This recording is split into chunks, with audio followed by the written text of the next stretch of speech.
आप सभी का स्वागत है आज के एक बहुत ही महत्वपूर्ण क्लास में। कल का जो क्लास हुआ था कक्षा 7 का साइंस का, उसमें ये पार्ट 2 आज का क्लास होने वाला है, क्योंकि हम लोग कल पार्ट 1 पढ़े थे और ये 2 पार्ट में इसलिए बांटा गया है क्योंकि ये वीडियो बहुत लंबा हो जाता अगर एक ही में होता। क्योंकि इसमें अगर हम बात करें तो टोटल आपके 18 चैप्टर दिए थे, तो यहाँ पे बहुत सारे इंपॉर्टेंट फैक्ट इसमें दिए गए हैं और ये साइंस का 18 चैप्टर एक ही में करना बहुत लंबा हो जाता, इसलिए इसको हम लोग 2 भागों में बांट कर पढ़े थे। तो कल एक पार्ट हो गया था और आज का ये दूसरा क्लास जो है ये दूसरा पार्ट में है। तो हम लोग पिछले क्लास में जो है आपको 9 तक यानी 9 चैप्टर तक यानी गंदे जल का निपटारण तक देख चुके हैं और बाकी का ये आपको पार्ट 2 में। चलिए हम लोग इसको शुरू करते हैं। तो यहाँ पे हम लोग शुरू करेंगे आपको 10वें चैप्टर विद्युत धारा और इसके प्रभाव से। तो आप वीडियो में लास्ट तक जरूर बने रहिएगा। चलिए हम वीडियो को शुरू करते हैं और देखते हैं हम लोग यहाँ पे 10वें चैप्टर विद्युत धारा और इसके प्रभाव को। यहाँ पे आप देख सकते हैं अध्याय 10 है और अध्याय 10 में जो है विद्युत धारा और इसके प्रभावों के बारे में पढ़ना है। तो यहाँ पे आपके चैप्टर में कुछ चित्र दिए गए थे और उसके संकेत दिए गए हैं। जैसे इसका अगर हम बात करें तो विद्युत धारा को जब पढ़िएगा डिटेल से तो उसमें देखिएगा समानांतर क्रम और श्रेणी क्रम में जब जोड़ा जाता है तो वहाँ पे इनके बदले में संकेत उपयोग किया जाता है ताकि वो आसानी हो। तो यहाँ पे इससे भी क्वेश्चन पूछते हैं एग्जाम में। तो देखिए कैसे क्वेश्चन पूछता है। जैसे यहाँ पे देखिए सबसे पहला है विद्युत सेल। विद्युत सेल का यहाँ पे ये तो हो गया इसका चित्र।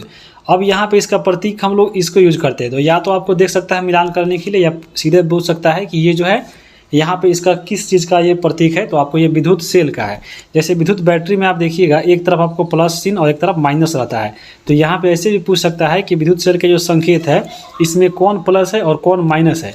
तो यहाँ पे देखिए ये आपका जो पतला वाला ऐसे लंबा लाइन है आपको ये वाला, तो ये जो लाइन है आपके होते हैं प्लस लाइन यानी आपको प्लस टर्मिनल। और एक तरफ आपको दिख रहा होगा थोड़ा मोटा वाला और आपको ऐसे, तो ये वाला जो होता है इसमें माइनस टर्मिनल होता है। यानी आपको ये वाला जो पहले वाला जो पतली वाला लाइन है वो आपको क्या हो गया, तो आपको प्लस हो गया यानी धनायन हो गया। और ये आपका जो मोटी लाइन है वो आपको क्या हो गया, ऋण आयन हो गया। तो आपको ऐसे भी क्वेश्चन पूछता है। जैसे बल्ब की बात करें तो देखिए बल्ब आपको ऐसे होता है, लेकिन इसका फिगर में देखिएगा जैसे कहीं कहीं प्रयोग होता है तो आपको इसका संकेत के रूप में ऐसे दर्शाते हैं। उसी प्रकार देखिए स्विच ऑन। स्विच ऑन की स्थिति दिखाने के लिए देखिए जैसे यहाँ पे 2 डॉट है और उसमें एक तार है, तो यहाँ पे तार सटा हुआ है तो ये आपको हो गया स्विच ऑन। उसी प्रकार स्विच ऑफ की बात करें तो यहाँ पे देखिए आपका तार यहाँ पे ये उठ गया है, आपको सटा हुआ नहीं है, तो ये आपका स्विच ऑफ हो गया। उसी प्रकार यहाँ पे देखिए बैटरी। बैटरी जो होता है देखिए बैटरी के लिए आपको कैसे संकेत दिया जाता है। तो आपको देखिए जैसे बैटरी जुड़ा जाता है तो बैटरी में 2 या 2 से अधिक सेल आएगा। तो यहाँ पे देखिए एक सेल यहाँ पे है और एक सेल यहाँ पे है, तो यहाँ पे जोड़ दिया गया है और ये वाला प्लस है और यह मोटा वाला माइनस है। तो आपसे ऐसे भी क्वेश्चन पूछता है। जैसे देखिए विद्युत सेल में के प्रतीकों में लंबी रेखा जो होती है वो धन रेखा होती है, ये वाली आपका धन रेखा है, और छोटी जो मोटी रेखा होता है वो आपको माइनस वाली होता है। तो यहाँ से याद रखिएगा। अब हम देखेंगे आगे विद्युत धारा के कुछ प्रभाव के बारे में। विद्युत धारा का जो प्रभाव होता है उसमें सबसे पहला प्रभाव है विद्युत धारा का उष्मीय प्रभाव। विद्युत धारा का उष्मीय प्रभाव क्या है, तो किसी चालक पदार्थ में जब विद्युत धारा प्रवाहित की जाती है तो वह गर्म हो जाती है और उसे विद्युत धारा का उष्मीय प्रभाव कहते हैं। इसकी खोज की थी कौन, तो आपको क्रिश्चियन और स्टॉड ने। किसका, तो विद्युत धारा के उष्मीय प्रभाव का। विद्युत धारा के उष्मीय प्रभाव पर देखिए कौन कौन सा यंत्र काम करता है। जैसे खाना बनाने वाला हीटर, देखिए खाना बनाने वाला जो हीटर होता है वह उष्मीय प्रभाव के कारण ही उस पर खाना बनता है। जो पानी गर्म करने वाला हीटर आता है देखिएगा उसमें बॉक्स रहता है, वो भी आपके विद्युत धारा के उष्मीय प्रभाव पे कार्य करता है। विद्युत अवघटन हो गया, गीजर हो गया, विद्युत केतली हो गया, हेयर ड्रायर हो गया और आपके रूम हीटर हो गया। देखिएगा आपको सीधा स्विच लगाइए तार में और जो आपको कर दीजिए और उसमें से गर्म हवा आता है। तो ये सब चीज़ें आपको उष्मीय प्रभाव के ऊपर ही ये बनी हुई है और उसी पे ये कार्य करती है। तो ये आपको उसका ये आपका एग्जाम्पल हो गया। अब हम देखेंगे किसी तार के द्वारा उत्पन्न ऊष्मा जो होती है उसका जो परिमाण होता है वह आपको ऊष्मा के तार और पदार्थ की लंबाई पे निर्भर करता है, यानी मोटाई पे भी। देखिएगा जो ज़्यादा मोटा चीज़ होता है वो गर्म करने में टाइम लगता है, या लंबी होता है तो उसमें आपको उसमें भी समय लगता है। यानी आपको उष्मीय पर जो होते हैं आपको तार को गर्म करने में ये आपको मोटाई और जो इसकी लंबाई होती है उस पर निर्भर करती है। उसके बाद पढ़ना था विद्युत फ्यूज के बारे में। विद्युत फ्यूज क्या है, आपको मालूम होगा। आपको देखिए घरों में फ्यूज लगाया था इसलिए ताकि हमारे घर में जो भी चीज़ें लगी है आपको यंत्र वो बच सके जब शॉर्ट सर्किट होता। तो जैसे यहाँ पे देखिए जो विद्युत फ्यूज होता है वो आपको इसका गलनांक कम होता है, यानी आपको जैसे ही वोल्टेज ज़्यादा बढ़े गलनांक कम रहने के कारण यह जल्दी गल जाता है और आपको विद्युत का जो परिपथ होता है वह टूट जाता है। और इसका प्रतिरोध ज़्यादा होता है, क्योंकि आपको प्रतिरोध ज़्यादा होने से जो है आपको ज़्यादा बिजली को ये रोकता है कि हाँ आपको ज़्यादा नहीं जाने देता है। आपको उतना ही जाने देगा जितना जो है आपका जो टीवी फ्रिज खींच रहा है उतना ही उसको जाने देगा। ज़्यादा दीजिएगा तो आपको वो गल जाएगा। तो यहाँ पे प्रतिरोध ज़्यादा होता है और इसका गलनांक कम होता है। विद्युत फ्यूज की बात करें, देखिए यह एक सुरक्षा युक्ति है जो विद्युत परिपथ की क्षति और शॉर्ट सर्किट के कारण जो है लगने वाली आगों से यह बचाता है, यानी सुरक्षा प्रदान करता है। आजकल फ्यूज तार के जगह पे एमसीबी लगाया था, जैसे देखिएगा आपको एमसीबी अभी अब वर्तमान में एमसीबी आ गया है, देखिएगा ऐसे बॉक्स रहेगा, उसमें एक बटन रहेगा उठाने गिराने वाला, तो अब होता है एमसीबी। लेकिन पहले जो है देखिए विद्युत फ्यूज ये होता था, देखिए ये आपका 2 इसमें फ्यूज लगाया गया है और इसमें आपको एक तार जो है ऐसे लगा दिया जाता था और वहीं एक पतला तार जो होता था वो फ्यूज होता था। देखिएगा जब लोड पड़ता था तो ये आपका तार गल जाता था, तो आपको फिर से इसको बांध कर इसमें लगाया जाता था और वहीं आपके होते हैं फ्यूज। अब हम बात करेंगे, यहाँ पे दिया गया देखिए एमसीबी का प्रयोग होता है वर्तमान में, तो एमसीबी का यहाँ पे फुल फॉर्म क्या होता है, तो एमसीबी का होता है कि मिनिएचर सर्किट ब्रेकर होता है एमसीबी का। और आपके बुक में दिया गया था सीएफएल का बारे में, तो सीएफएल क्या होता है, तो सीएफएल का जो फुल फॉर्म होता है कॉम्पैक्ट फ्लोरोसेंट लैंप। और यहाँ पे जो सीएफएल होता है आपको इसमें फॉस्फेरस की कोडिंग वाली इसमें ट्यूब लगाई जाती है, जैसे देखिए इसमें है ही सीएफएल, यानी आपको कॉम्पैक्ट फ्लोरोसेंट यानी आपको फास्फोरस की कोडिंग इसमें लगाई जाती है और यह ऊष्मा कम उत्सर्जित करता है, तो आपको ये याद रहेगा। अब हम आगे देखेंगे विद्युत धारा का चुंबकीय प्रभाव। चुंबकीय प्रभाव में देखिए क्या है, तो जब किसी चालक से विद्युत धारा प्रवाहित की जाती है तब चालक के चारों ओर चुंबकीय क्षेत्र उत्पन्न होता है और इस विद्युत धारा का चुंबकीय प्रभाव कहते हैं। जैसे इसको बात करें, इसको खोज किसने किया था, तो क्रिश्चियन ऑस्टर्ड ने ही इसका खोज किया था विद्युत चुंबकीय प्रभाव का। इसका उपयोग की अगर हम बात करें तो विद्युत धारा का जो चुंबकीय की वजह से जो उपयोग होता है वो आपका विद्युत घंटी हो गया, विद्युत मोटर हो गया और टेलीफोन हो गया। जैसे देखिए घर में जो विद्युत घंटी लगा रहता है आपका बेल, जैसे देखिएगा बजाइएगा तो वहाँ पे आपको चुंबकीय वहाँ पे चुंबक रहता है और देखिएगा जैसे उसमें करंट पास करेगा वह जाके वहाँ पे कंपन करेगा और आपको जाके घंटी में गाना बजने लगता है। तो यही आपका विद्युत घंटी जो होता है वह विद्युत धारा के ही प्रयोग से बजता है, तो आपको इसका प्रयोग हो गया। अब हम बात करेंगे इसके अभ्यास की। देखिए विद्युत धारा के किन्हीं 2 प्रभावों का उपयोग बताइए, तो यहाँ पे जैसे देख सकते हैं कि विद्युत धारा का 2 प्रयोग इसमें दिया गया था, उसमें प्रभाव और चुंबकीय प्रभाव। इसका एग्जाम्पल भी हम लोग नीचे देख चुके हैं। अब यहाँ पे देखिए बैटरी और सेल में अंतर, यहाँ पे सब 1 नंबर का क्वेश्चन है। आगे हम चलते हैं रिक्त स्थान जहाँ पे है 5 नंबर। देखिए 5 के क में दिया गया है कि विद्युत धारा के ऊष्मीय प्रभाव पर आधारित सुरक्षा युक्ति को खाली स्थान कहते हैं। तो विद्युत धारा के ऊष्मीय प्रभाव पर आधारित जो सुरक्षा युक्ति है जो बचाता है वो आपको विद्युत फ्यूज होता है। 2 या 2 से अधिक सेलों का संयोजन क्या कहलाता है, तो आपको बैटरी कहलाता है। विद्युत सेल के प्रतीक में लंबी रेखा जो होती है बताए हैं अभी आपको धन रेखा या आपको धनायन यानी धन टर्मिनल कहलाती है, यानी पॉजिटिव टर्मिनल। उसके बाद यहाँ पे है कि जब किसी विद्युत हीटर में स्विच ऑन किया जाता है तब उसकी खाली स्थान तप्त होकर लाल हो जाती है। तो विद्युत हीटर में देखिएगा आपको एक एलिमेंट लगा रहता है पतला पतला, वही गर्म होता है और उसी की वजह से जो है आपका विद्युत हीटर जो होता है आपको गर्मी पहुँचाता है। उसके बाद देखिए बल्ब का खाली स्थान तप्त होकर प्रकाश देता है। तो बल्ब में लगा रहता है आपको फिलामेंट जिसको तंतु बोलते हैं, तो देखिएगा जब जलता है तो उसी के माध्यम से प्रकाश उत्पन्न होता है। तो ये आपका हो गया।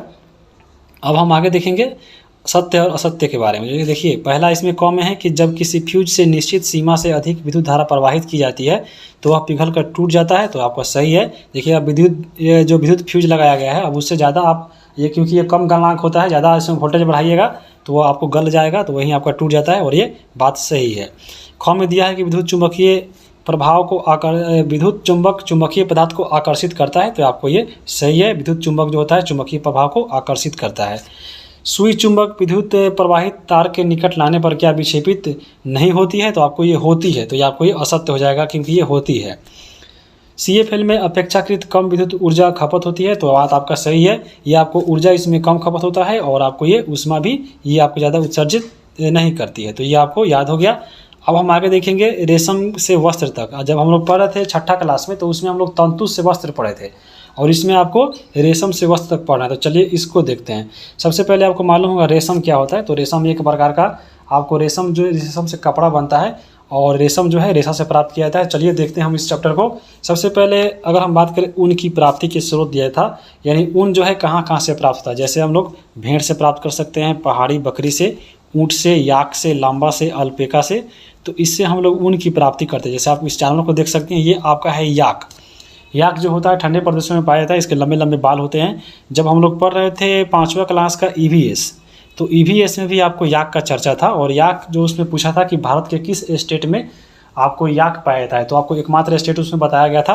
आपको कमेंट करके बताना है। जब अगर आप ईवीएस का बुक देखे होंगे और ईवीएस आपको देखे होंगे मेरा वीडियो, तो उसमें ये बताया गया था याक जो है किस भारतीय राज्य में पाया जाता है। यहाँ पे देखिए उसके बाद आपका ये आपका बकरी है, पहाड़ी बकरी है, इसमें भी आपका ऊन निकलता है। आपको ये जो आपका ऊँट है उससे भी, और आपका ये भेड़ है, ये जो आपका भेड़ है उससे भी निकल सकता है। तो ये सब सी चीज़ें हो गई आपको ऊन प्राप्ति के स्रोत। अब यहाँ पे देखिए, अगर हम बात करें वायु का जो है ऊष्मा का कुचालक होता है, हम आपका जो पिछले वीडियो आई थी उसमें बताए थे। अब यहाँ पे देखिए, अंगोरा नस्ल का जो बकरी हमेशा पूछता है, ये जो आपका अंगोरा नस्ल होता है वो किसका नस्ल है, तो आपको एक बकरी का नस्ल होता है। अंगोरा जो बकरी होता है उससे हम लोग ऊन प्राप्त करते हैं, और ये जम्मू कश्मीर के पहाड़ी इलाकों में पाया जाता है। और आप सुने होंगे पश्मीना शॉल, जो बहुत इंपॉर्टेंट होता है और इसका कीमत बहुत ज़्यादा होता है। तो पश्मीना जो आपका शाल बनता है, ये अंगोरा नस्ल के जो बकरी होता है उसी के ऊन से बनता है। तो ये पश्मीना शाल लिख लिए। और याक जो पाया जाता है, अभी बताए हैं कि याक जो है आपको तिब्बत और लद्दाख में मिलता है, लेकिन इसके अलावा एक और मिलता है स्टेट जो भारत में, वो आपको कमेंट करके बताना है, जो हम लोग कवर किए हैं EVS के 5वें क्लास में। अगला यहाँ पे है कि जो रेशा जंतुओं से प्राप्त होता है उसको हम लोग जानतव रेशा कहते हैं, यानी जंतु से मिलने वाली जो रेशा है उसको हम लोग जानतव रेशा कहते हैं। जैसे आपको ऊन और रेशम हो गया, तो ऊन जो प्राप्त होता है आपको जंतु से प्राप्त होता है, और रेशम जो प्राप्त होता है रेशम कीट के जंतु से होता है, तो ये आपको जानतव रेशा हो गए। उसी प्रकार देखिए, रेशा से ऊन प्राप्त करने हेतु आपको निम्न चरणों से गुजरना पड़ता है, आपके बुक में दिया गया था। तो चलिए इसको हम फटाफट देख लेते हैं। जैसे देखिए, सबसे पहले ऊन प्राप्त करने के लिए देखिए बालों की कटाई होती है। किसी पौधे आपको किसी यहाँ पे जंतु की बालों को काट दिया जाता है, उसके बाद इस बालों को सफाई और धुलाई होता है। जैसे देखिए यहाँ पे इसी बाल को यहाँ पे क्या हो रहा है, आपका सफाई और धुलाई चल रहा है। और यहाँ पे यह जो क्रिया होती है बालों की, यहाँ पे जो धोया जाता है उसको बोला जाता है अभिमार्जन। तो ये आपको याद रखिएगा। अभिमार्जन क्यों बोला जाता है, तो इसको साफ करने की प्रक्रिया को अभिमार्जन बोलते हैं। यहाँ पे बालों को धोकर इसमें सुखा लिया जाता है। और फिर एक होता है छटाई। यहाँ पे जो अभिमार्जित बाल है उसको यहाँ पे छटाई की जाती है, और फिर उसके बाद आता है बालों को सुखाना। फिर यहाँ पे जो अभिमार्जित के बाद जो छटाई की जाती है, फिर इस बाल को यहाँ पे पुनः धोकर सुखाया जाता है। फिर सूखने के बाद इसको रंगाई होता है। फिर उसके बाद रेशा को फिर इसमें जिसमें जो रहता है इसमें उलझा हुआ उसको सीधा किया जाता है, और फिर आपको बुनाई होता है। और बुनाई के बाद क्या होता है, तो कपड़े तैयार किया जाता है। तो इस प्रकार से कपड़ा तैयार होता है। अब हम बात करेंगे ऊनी कपड़े में बात करें। देखिए, ऊनी कपड़े गर्मी में इसलिए पहनते हैं क्योंकि ऊनी जो है रेशा है, ऊनी रेशा का जो फैलाव होता है हवा को शरीर के अंदर बनाए रखता है और बाहर नहीं जाने देता है। इस प्रकार पढ़े हैं कि वायु जो है उष्मारोधी होता है, या आपको शरीर को गर्म रखता है। इसलिए ऊनी कपड़े जो है आपको गर्मी इसलिए देते हैं ऊनी कपड़े, तो आपको याद रहेगा। और ये ठंडे में पहनते हैं। अब हम बात करेंगे व्यावसायिक संकट क्या है। तो व्यावसायिक संकट देखिए, किसी भी उद्योग में जोखिम झेलना जो होता है वो व्यावसायिक संकट कहलाता है। जैसे आपके इस बुक में दिया गया था कि उन उद्योग में जो छटाई विभाग में काम करते हैं उसको एक रोग होता है जिसका नाम है एंथ्रेक्स जीवाणु से एक रोग होता है, और ये एंथ्रेक्स जीवाणु से संक्रमित हो जाते हैं। और इस जो डिजीज होता है आपको व्यावसायिक संकट में, इसको शॉर्टर डिजीज भी बोलते हैं। तो इसको बहुत इंपॉर्टेंट है, याद रखिएगा। ऊन के उद्योगों में काम करने वाले व्यक्तियों में एंथ्रेक्स जीवाणु से संक्रमित फैलते हैं। अब यहाँ पे देखिए अगला पॉइंट है इसमें कि रेशम उद्योग जो अगर हम बात करें तो रेशम उद्योग सबसे पहले चीन में शुरू हुआ था। और जिस मार्ग से चीनी यात्री जो रेशम का व्यापार करते थे भारत में, उसे हम लोग रेशम मार्ग कहते हैं। रेशम का जो निर्माण होता है वो आपको रेशम कीट से होता है, और रेशम कीट का पालन क्या कहलाता है, तो सेरीकल्चर कहलाता है। अब हम यहाँ पे चलेंगे, देखेंगे कि रेशम का निर्माण देखिए कैसे होता है, यानी आपको रेशम कीट जीवन चक्र के बारे में यहाँ पे पढ़ना था। तो मुख्य रूप से यहाँ पे देखिए जो रेशम कीट का जीवन चक्र होता है ये आपको 4 चरणों में बटा रहता है। तो कैसे बटा रहता है, तो देखिए कैसे हम लोग यहाँ पे देखेंगे कि रेशम कीट से कैसे रेशा प्राप्त होता है रेशम। तो सबसे पहले क्या होता है कि आपको देखिए यहाँ पे 2 आपका इसमें रेशम कीट दिख रहा होगा। रेशम कीट ये आपको नर और मादा है, यानी मेल और फीमेल है। ये दोनों मिलकर क्या करता है, तो आपको अंडा देता है। अंडा जो देता है आपको शहतूत के पत्तों पर यहाँ पे देखिए छोटा छोटा अंडा दिख रहा होगा, ये अंडा देता है। और ये जो आपका अंडा होता है थोड़ा बड़ा होकर विकसित होकर यहाँ पे शहतूत की जो पत्तियाँ होता है उसी को खाता है। खाने के बाद ये देखिए आपको ये प्यूपा बन जाता है। और ये प्यूपा बनने के बाद क्या होता है, जो भी चीज़ें खाई रहती है तो यहाँ पे इसके पेट में जो लार होता है वो इसका जो लार होता है वो लार धीरे धीरे निकाल कर और अपने आप को सुरक्षित करता है। और ये चारों तरफ आपको धागे नुमा जो प्रोटीन होता है उससे ये लगता है ऐसे ऐसे चारों तरफ से ये घिरने के बाद यहाँ पे देखिए एक कोकून बना लेता है और इसी में यह रहता है। कोकून जब बन जाता है तो फिर उसके बाद ये जो आपका कीड़ा होता है, इसमें जो आपका रेशम कीट होता है ये बाहर निकल जाता है और ये जो आपका कोकून रहता है वो खाली रह जाता है और उसी से आपका रेशम कीट बनता है। तो ऐसे ऐसे होता है और इसमें जो निकलता है आपका, इसमें जो विकसित होने के बाद ये निकल जाता है आपका कोकून में से, तो फिर एक आपका एक नया कीट बनता है और फिर आपका ये नर या मादा हो, फिर ऐसे ऐसे चक्र चलता है, फिर आपको ये अंडा देगा, फिर प्यूपा होगा, आपको प्यूपा जो है पेड़ के पत्तियों को खाएगा, शहतूत के पत्तियों को, और यह प्यूपा का निर्माण करेगा और फिर प्यूपा जो है आपको चारों तरफ घेर का कोकून बनाएगा। तो ये प्रक्रिया चलती रहती है। वहीं आपको रेशम कीट का जीवन चक्र होता है, जो यहाँ पे आपको सभी बातें कही गई थी, यहाँ पे हम आपको समझा दिए हैं। अब हम बात करेंगे एक होता है तसर, आपको होता है तसर। तसर जो होता है वो भी आपका एक तसर जो होता है एक सिल्क आपका कीट होता है, वो भी कीट से प्राप्त होता है और ये थोड़ा चमकीला होता है। तो आपको तसर सिल्क कीट से ही आपको रेशमी वस्त्र होता है, रेशमी से तैयार किया जाता है। रेशे निकलने के लिए आपको बता दें कि रेशे निकलने से लेकर जब रेशा निकाला जाता है और उससे लेकर आपको जब धागा बनाने की जो विधि होती है, उस प्रक्रिया को हम लोग रेशम रीलिंग के नाम से जानते हैं। याद रखिएगा, रेशम निकलने से लेकर धागा बनाने की प्रक्रिया को रेशम रीलिंग बोलते हैं। अब हम यहाँ बात करेंगे, देखिए आपके बुक में दिया गया था आपके आना बाना क्या है। तो यहाँ पे देखिए सूती या रेशम वस्त्र की बुनाई जो होती है वह ताना बाना की तरह होती है, और ऊनी वस्त्र की जो होती है वह आपको एक फंदे की तरह होती है। जैसे यहाँ पे देख लीजिए, ये आपका ऊनी वस्त्र है और ये आपका सूती और रेशम है। जैसे देखिएगा ऊनी कपड़ा देखिएगा आपको, जैसे देखिए यहाँ पे बिना जा रहा है, कैसे बिना जाता है इसको, तो जब बिनिएगा देखिए आपको लग रहा है कि फंदा की तरह या बंधाया हुआ है। तो यहाँ पे ऊनी वस्त्र अगर हम बुनाई हो रहा है तो उसको हम लोग फंदे की तरह होती है। वहीं अगर रेशम और सूती वस्त्र की बात करें तो इसको ताना बाना के नाम से जाना जाता है, ताना बाना बुनाई। तो यहाँ पे देखिए ये आपका ताना बाना बुनाई है और ये सूती और रेशम कपड़ा ऐसे बनता है, जबकि ऊनी जो है वह फंदा की तरह होता है। जैसे यहाँ पे चलिए अब अभ्यास को देखते हैं कि जाड़े के दिनों में किस वस्त्र का कपड़ा पहनना चाहिए, कैसा। तो आपके जाड़ों के दिनों में ऊनी कपड़ा पहनना चाहिए। इनमें से कौन जंतुओं से प्राप्त होती है, देखिए इनमें से कौन जंतुओं से प्राप्त होती है। जंतु से क्या प्राप्त होता है, तो जंतु से आपको ऊनी और रेशमी कपड़ा प्राप्त होता है। तो आपको ऑप्शन नंबर यहाँ पे बी हो जाएगा। आगे अब हम देखेंगे रेशम प्राप्त करने के लिए रेशम कीटों का पालन क्या कहलाता है। तो रेशम कीट का पालन कहलाता है सेरीकल्चर। तो आपको ऑप्शन नंबर डी हो जाएगा। बेमेल शब्द घेरा लगाइए और उसका चुनाव का कारण बताइए। जैसे देखिए अभिमार्जन है, बालों की कटाई है और रीलिंग है। तो यहाँ पे अभिमार्जन और जो बालों की कटाई है वो आपको ऊन उत्पादन करने का एक तरीका है, जैसे वो बताए हैं आपका क्रम। लेकिन जो रीलिंग होता है, आपको ये रीलिंग में क्या होता है, रेशम से धागा तैयार करने से लेकर रेशम से धागा तैयार करने के बीच में जो प्रक्रिया होती है वो आपको रीलिंग कहलाती है। आपका यहाँ पे 2 नंबर में दिया गया है कि भेड़, लामा, रेशम कीट। तो यहाँ पे देखिए भेड़ और जो लामा है वो आपको जंतु है और इससे हम लोग ऊन की प्राप्ति करते हैं। लेकिन रेशम कीट की बात करें तो रेशम कीट से रेशम प्राप्त करते हैं। तो यहाँ पे आपका बेमेल हो गया रेशम कीट। उसके बाद देखिए तसर, अंगोरा और पश्मीना है। तो यहाँ पे तसर जो है आपका एक रेशमी जो है आपका कपड़ा बनाया जाता है। लेकिन आपको अंगूर और पश्मीना की बात करें तो यहाँ पे एक बना हुआ एक कपड़ा होता है, कौन, तो आपके ये ऊनी कपड़ा होता है, कौन, तो अंगोरा और पश्मीना, जो आपको बकरी से बनता है, बकरी के ऊन से, यानी बकरी के जो रेशे होते हैं उससे बनते हैं। अब हम यहाँ पे देखेंगे चौथा नंबर यहाँ पे दिया गया है कि सूत, ऊन और रेशम। यहाँ पे इसमें डिफरेंस कैसे है, तो यहाँ पे देखिए सूत जो प्राप्त होता है वो आपको वनस्पति से प्राप्त कर सकते हैं हम लोग, लेकिन ऊन और जो रेशम है वह जंतु से प्राप्त होता है। तो यहाँ पे जो सूत है वो आपको इसमें बेमेल हो जाएगा। अब हम आगे चलेंगे, अगला आपका है 12 नंबर चैप्टर अम्ल, क्षार और लवण। तो चलिए हम लोग शुरू करते हैं अम्ल, क्षार और लवण को। अम्ल की अगर बात करें तो ये जो अम्ल होता है वह स्वाद में खट्टा होता है और जो क्षार जो होता है वह स्वाद में कड़वा होता है।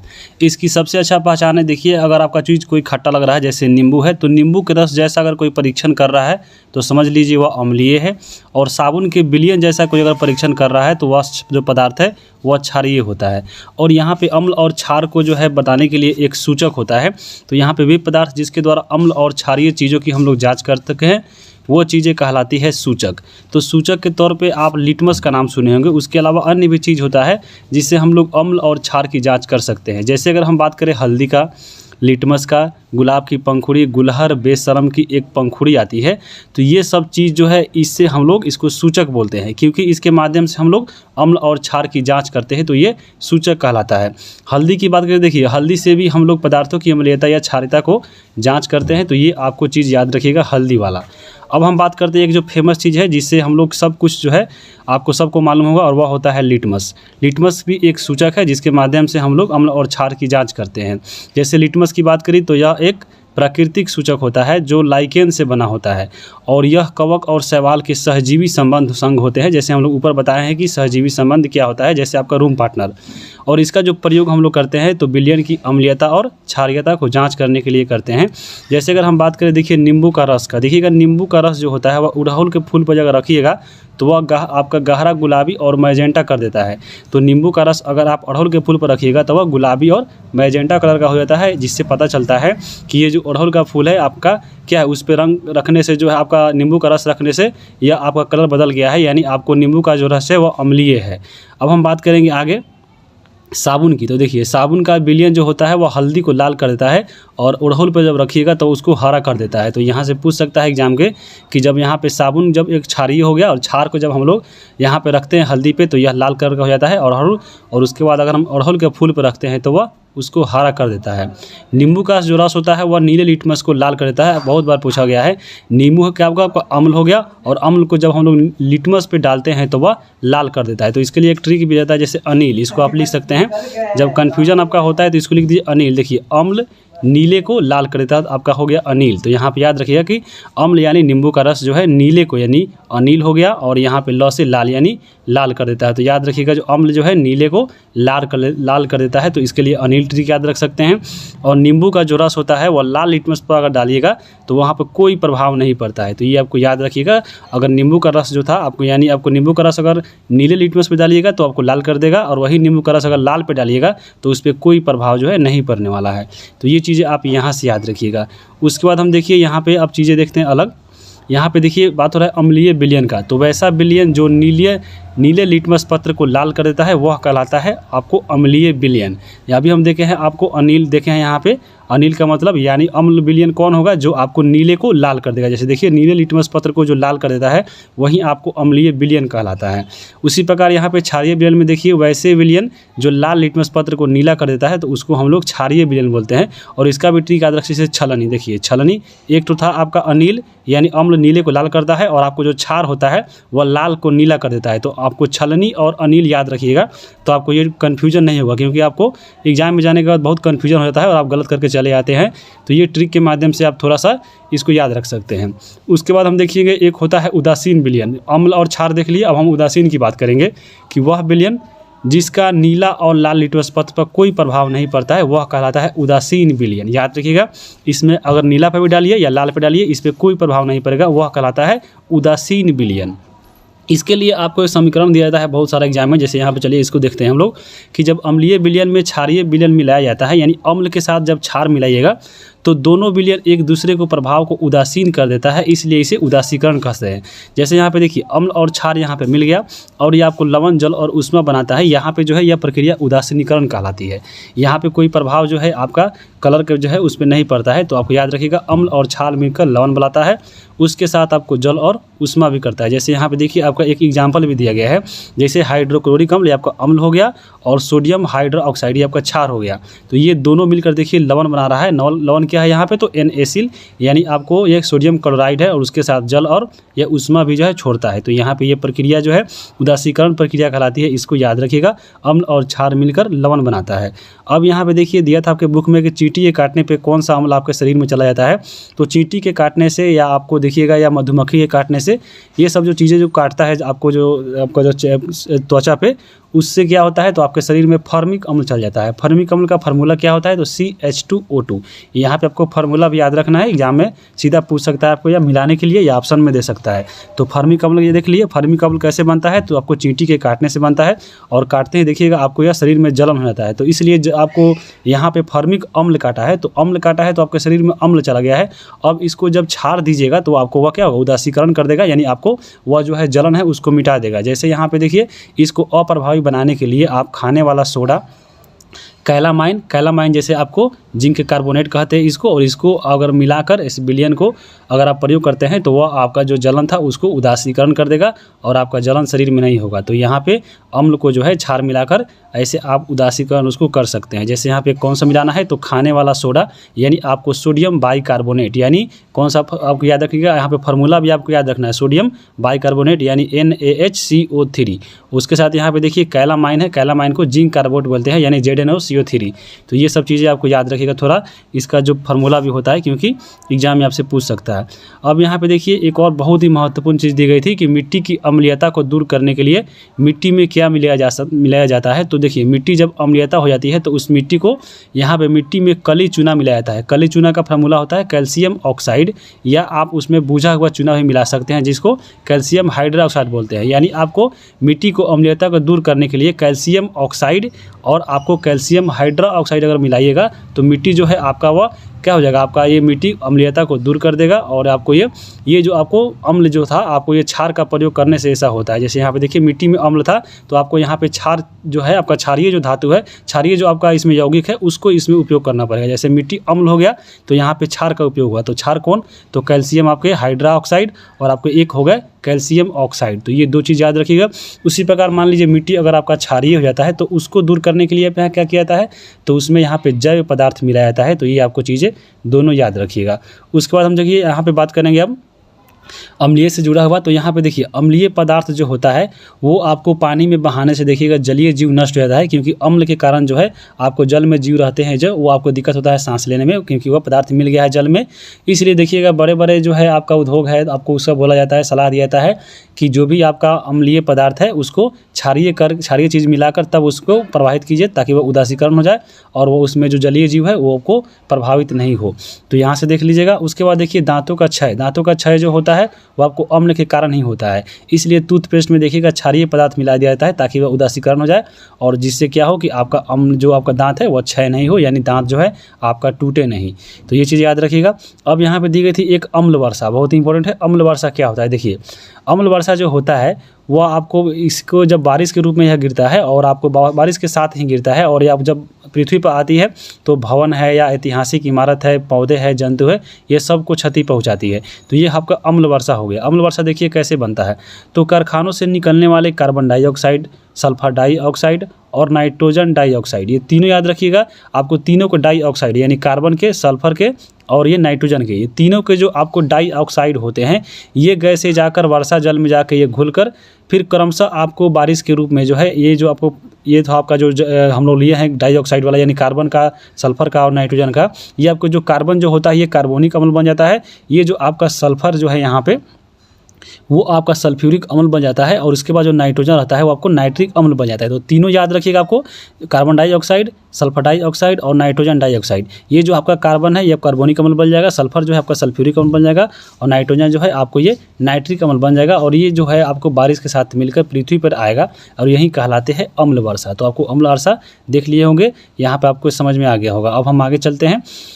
आगे यहाँ पे देखिए, अब चलिए अब यहाँ पे देखिए आपके किताब में दिया गया था कि अम्ल और उसमें जो है किस में पाया जाता है। तो ये चीज़ें बहुत इंपॉर्टेंट है, यहाँ से आपको एग्जाम में क्वेश्चन देखने को जरूर मिलेगा। जैसे यहाँ पे देखिए बात हो रहा है एसिटिक अम्ल का। एसिटिक अम्ल जो है कहाँ मिलता है, तो आपको ये सिरका में पाया जाता है एसिटिक अम्ल। फॉर्मिक अम्ल अभी हम चर्चा किए हैं कि आपके चींटी के डंक में या मधुमक्खी के डंक में आपको फॉर्मिक अम्ल होता है। साइट्रिक अम्ल की बात करें तो साइट्रिक अम्ल जो होता है वह नींबू के कुल जो होते हैं उसके फल में, जैसे संतरा जो है, नींबू है, आंधी, ये आपके क्या है, नींबू कुल के पौधा है, यानी खट्टे वाले पदार्थों में साइट्रिक अम्ल होता है। उसी प्रकार देखिए लैक्टिक अम्ल होता है जो आपको दही में पाया जाता है। जैसे जब दूध खट्टा हो जाता है या फट जाता है या आपको दही में पाया जाता है। जैसे ऑक्जेलिक एसिड है, ऑक्जेलिक जो एसिड है वो आपको पालक में मिलता है। एस्कार्बिक एसिड जिसको हम लोग विटामिन सी कहते हैं, और ये विटामिन सी आ गया यानी एस्कार्बिक आ गया तो खट्टे में, यानी आपको आंवला सिट्रस फल में मिलता है।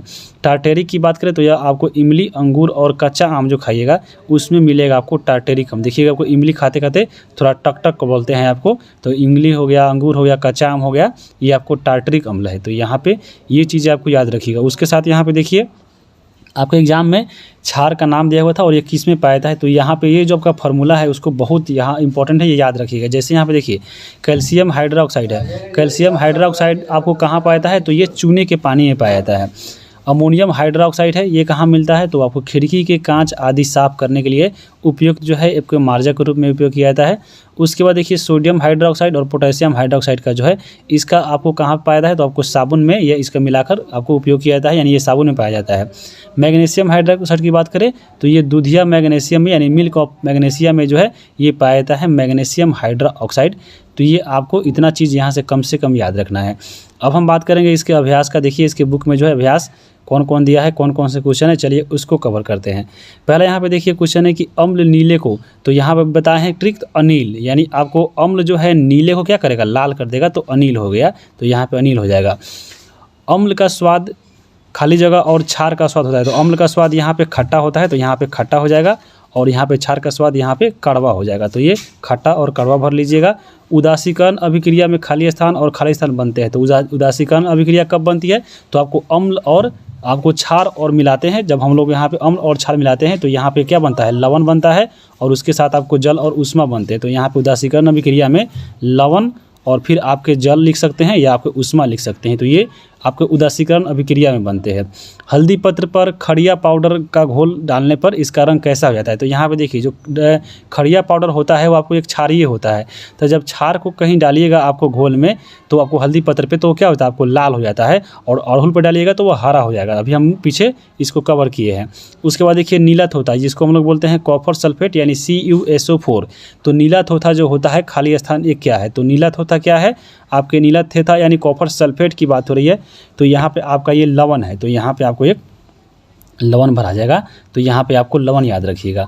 अब हम आगे चलते हैं मिलान करने के लिए। यहाँ पे देखिए, तो सबसे पहले यहाँ पे देखिए मिलान करते हैं। मिलान में देखिए सबसे पहले आप हल्का, कहीं भी आपको मिलान दिया करे तो सबसे पहले इसमें आपका जो आता है, जो आपको हल्का चीज़ है उसको यहाँ पे कवर कीजिए। जैसे देखिए सबसे पहले अभी हम लोग पढ़े हैं लाल चींटी। लाल चींटी जो होती है इसमें फॉर्मिक अम्ल होता है, तो यहाँ पे 4 का ए हो जाएगा, यानी आपको ये यहाँ पे चल जाएगा।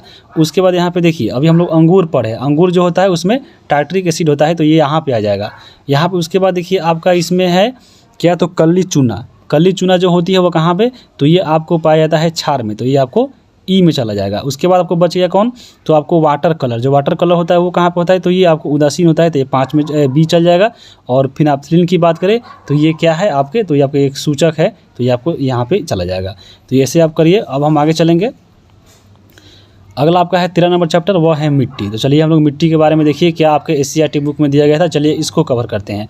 सबसे पहले अगर हम बात करें मिट्टी का निर्माण कैसे होता है, तो मिट्टी का जो निर्माण होता है वो आपको पहाड़ पठार से होता है। जैसे देखिए आपका ये पहाड़ पठार है, तो इसमें क्या होता है, तो इसमें अपर्दन होता है। तो अपर्दन कैसे होता है, यानी पवन जल और जलवायु की क्रिया से चट्टान जो होती है वह टूटने फूटने लगती है, जिसको हम लोग अक्षय बोलते हैं, और इसी के माध्यम से मिट्टी का निर्माण होता है। यानी आपको ये जो आपका पर्वत है इस पर आप समझ लीजिए बारिश हो रहा है, अम्ल वर्षा हो रहा है, या जलवायु पड़ रहा है, धूप पड़ रहा है, तो इसमें से टूटता फूटता है और यही आपके मिट्टी का निर्माण करता है। तो आपको मिट्टी का निर्माण समझ लिए होंगे।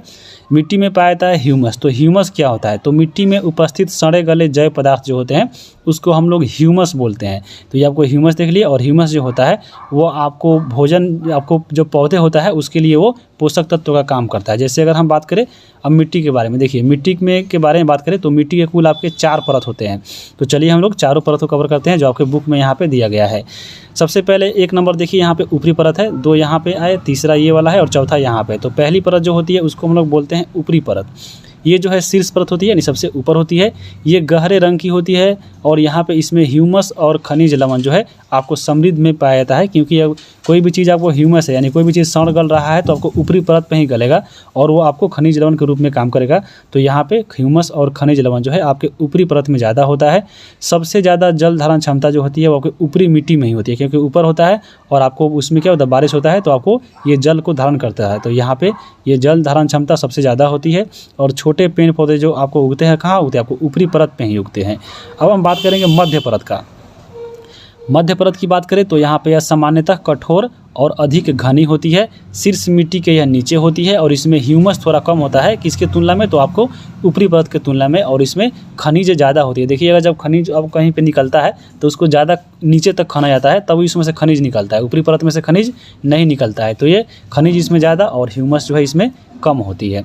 तीसरी परत की बात करें तो इसमें क्या होती है, तो दरार, और ये दरार मुक्त चट्टान के छोटे छोटे जो ढेला होते हैं उससे ये बना होता है, यानी छोटा छोटा ढेलों से ये तीसरी परत बनी रहती है।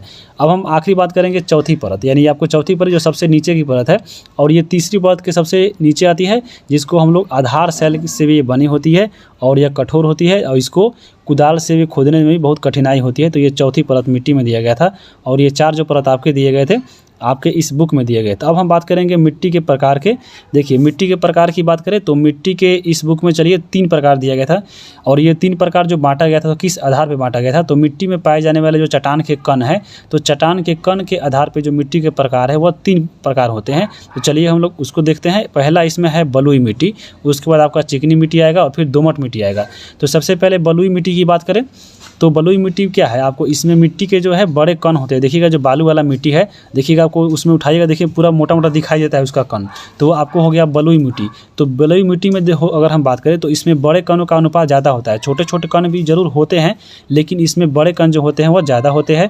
इसके कण अपेक्षाकृत बड़े होने के कारण इसके बीच जो है आपका रिक्त स्थान, यानी आपको खाली स्थान ज़्यादा होता है, और ये रिक्त स्थान में क्या भरे रहते हैं, तो आपको वायु भरे होते हैं। उसके बाद यहाँ पे देखिए वायु के जो कणों के बीच में अगर हम बात करें तो जल का जो निकासी होता है वह तेज़ी से हो जाता है, क्योंकि इसके बीच में खाली स्थान होता है। जब यहाँ पे देखिएगा बालू वाला खेत में पानी पटाइएगा तो पता नहीं चलेगा कब उसमें पानी खत्म हो गया। तो इसमें क्योंकि उसके बीच में स्थान ज़्यादा है, रिक्त ज़्यादा उसमें है, इसके जो मोटे मोटे कण है तो रिक्त ज़्यादा है, इसलिए उसमें पानी जो है जल्दी जल्दी इसमें सोख लेता है। तो ये आपका बलुई मिट्टी हो गया। अब उसके बाद हम बात करेंगे आगे चिकनी मिट्टी के बारे में।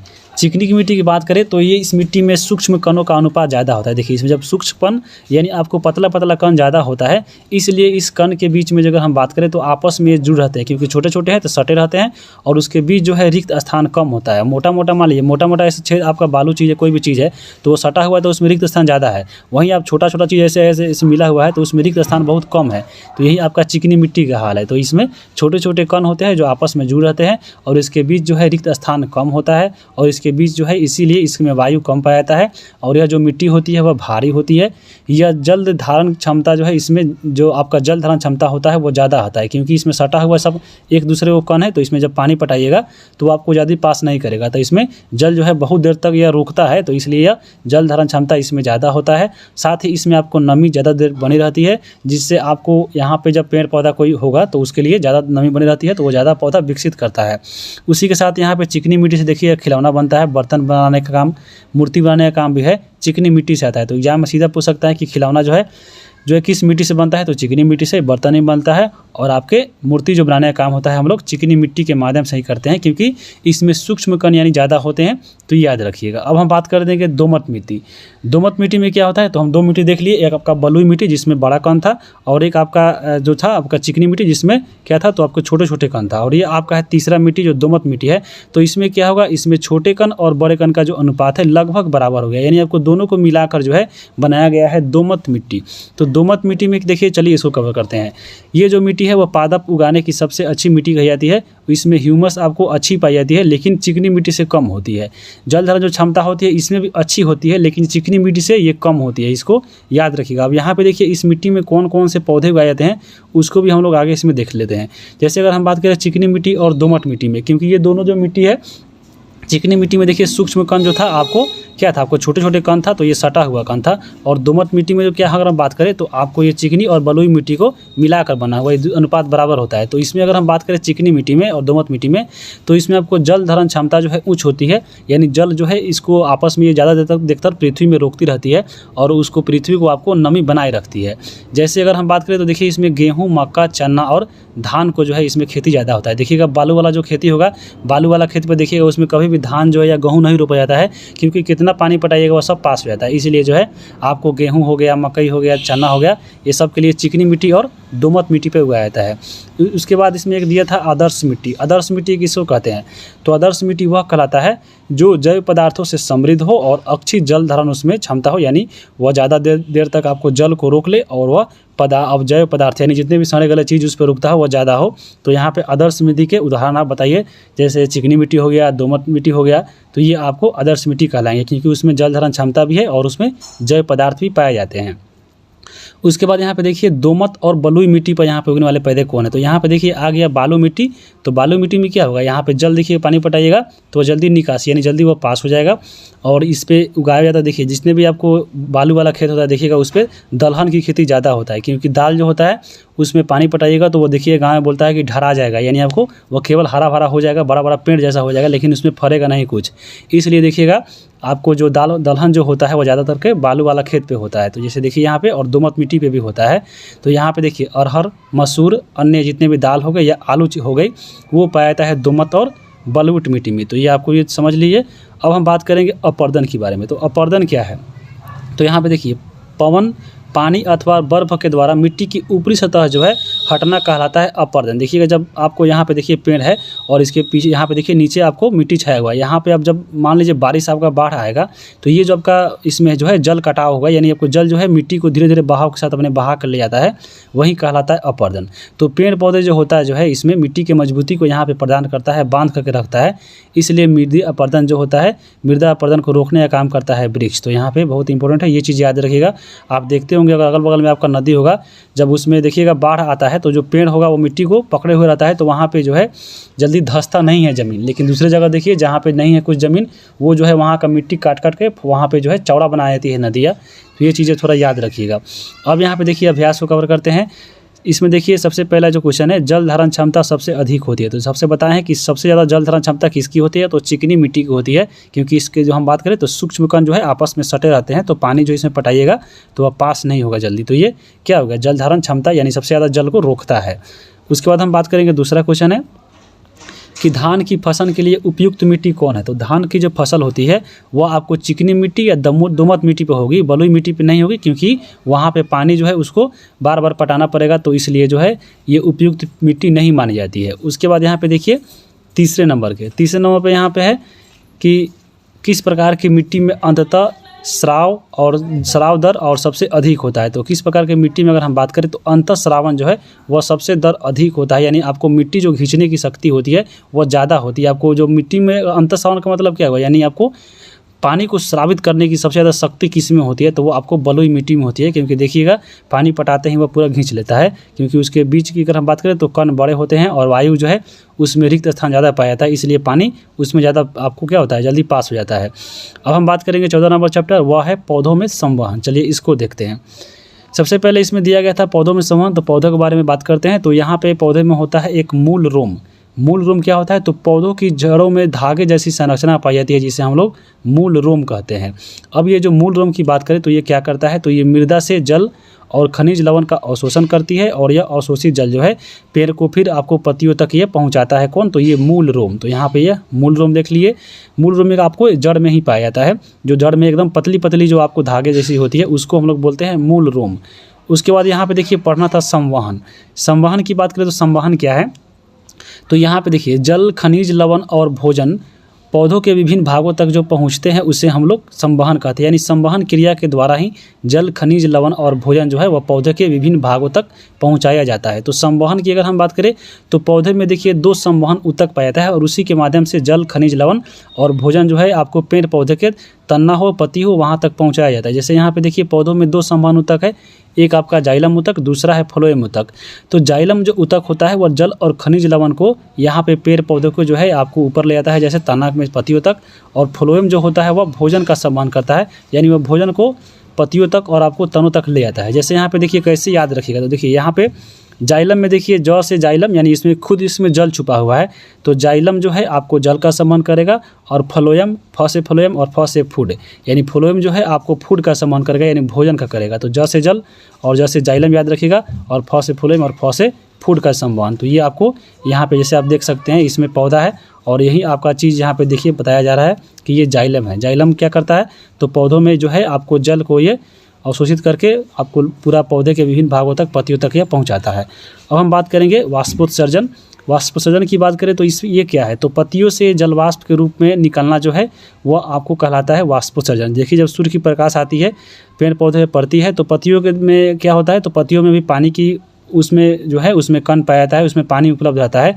तो वो जो पानी जो है आपको सूर्य के प्रकाश में जलवाष्प के रूप में निकलता है, और यही क्रिया वाष्पोत्सर्जन कहलाती है। तो चलिए इससे जुड़े पॉइंट इसको हम कवर करते हैं। अगर हम बात करें वाष्पोत्सर्जन की दर को, जैसे देखिए तापमान बढ़ने पे वाष्पोत्सर्जन की दर क्या होगी। देखिए अब ताप बढ़ेगा, ज़्यादा गर्मी होगा, तो वह ज़्यादा गर्मी होने से क्या होगा, आपको पत्ती की जो पानी है वो जल्दी जल्दी उड़ेगा आकाश में, यानी आपको वाष्पोत्सर्जन की दर क्या हो जाएगी, उसमें तेज हो जाएगी।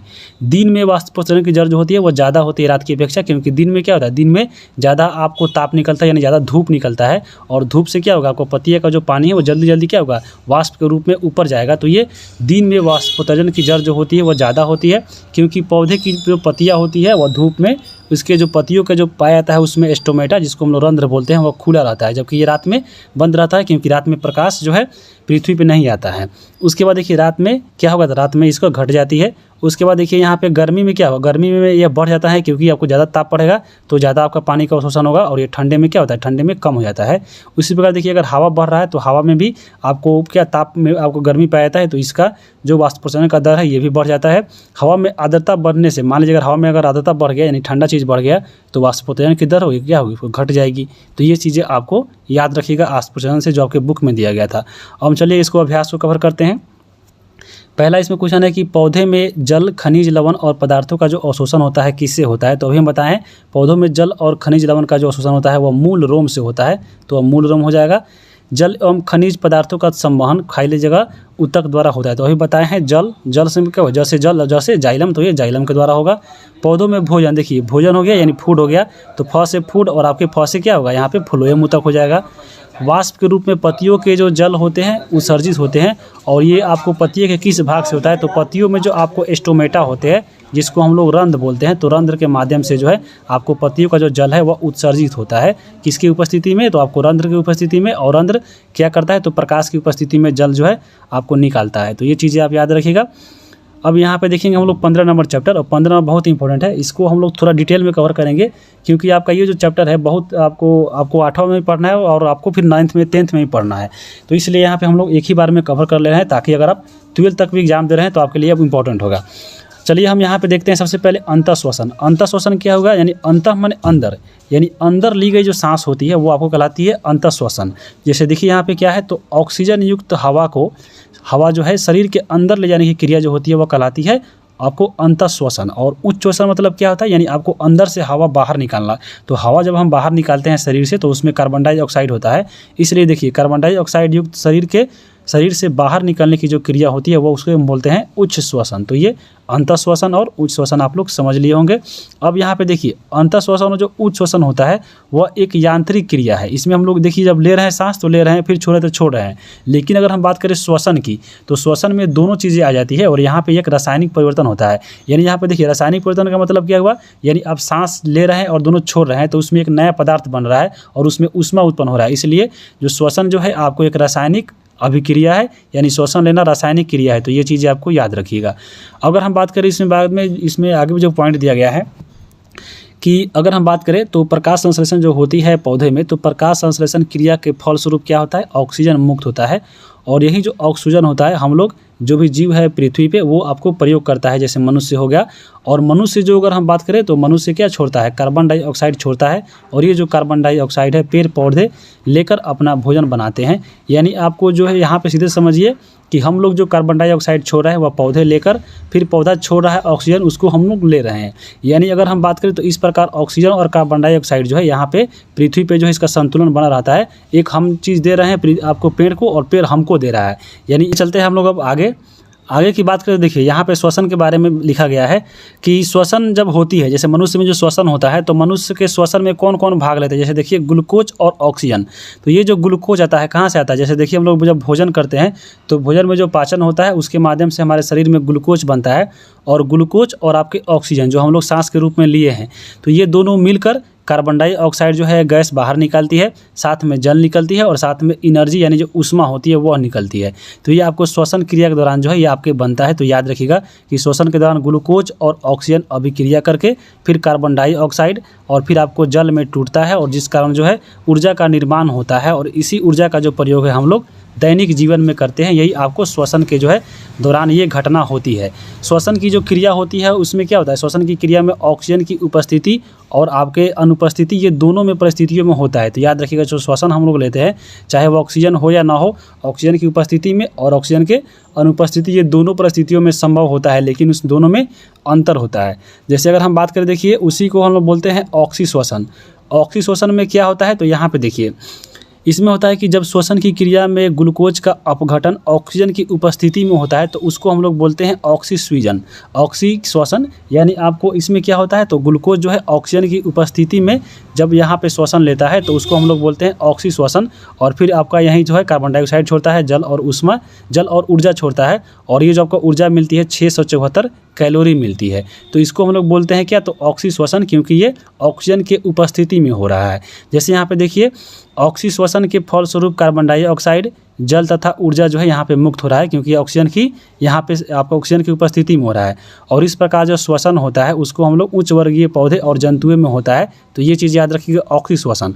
और इसके अपोजिट होता है एक अनॉक्सीश्वसन। यहाँ पे देखिए इसमें क्या होता है, ऊपर तो हम लोग देख लिए ऑक्सीश्वसन यानी ऑक्सीजन की उपस्थिति में, ये आपका अनॉक्सी है। यानी आपको यहाँ पे क्या होता है जब श्वसन की क्रिया ग्लूकोज का जो विघटन इसमें होता है वो ऑक्सीजन की अनुपस्थिति में होता है, यानी आपको यहाँ पे ऑक्सीजन नहीं मिलेगा, इसी को हम लोग बोलते हैं अनॉक्सी श्वसन।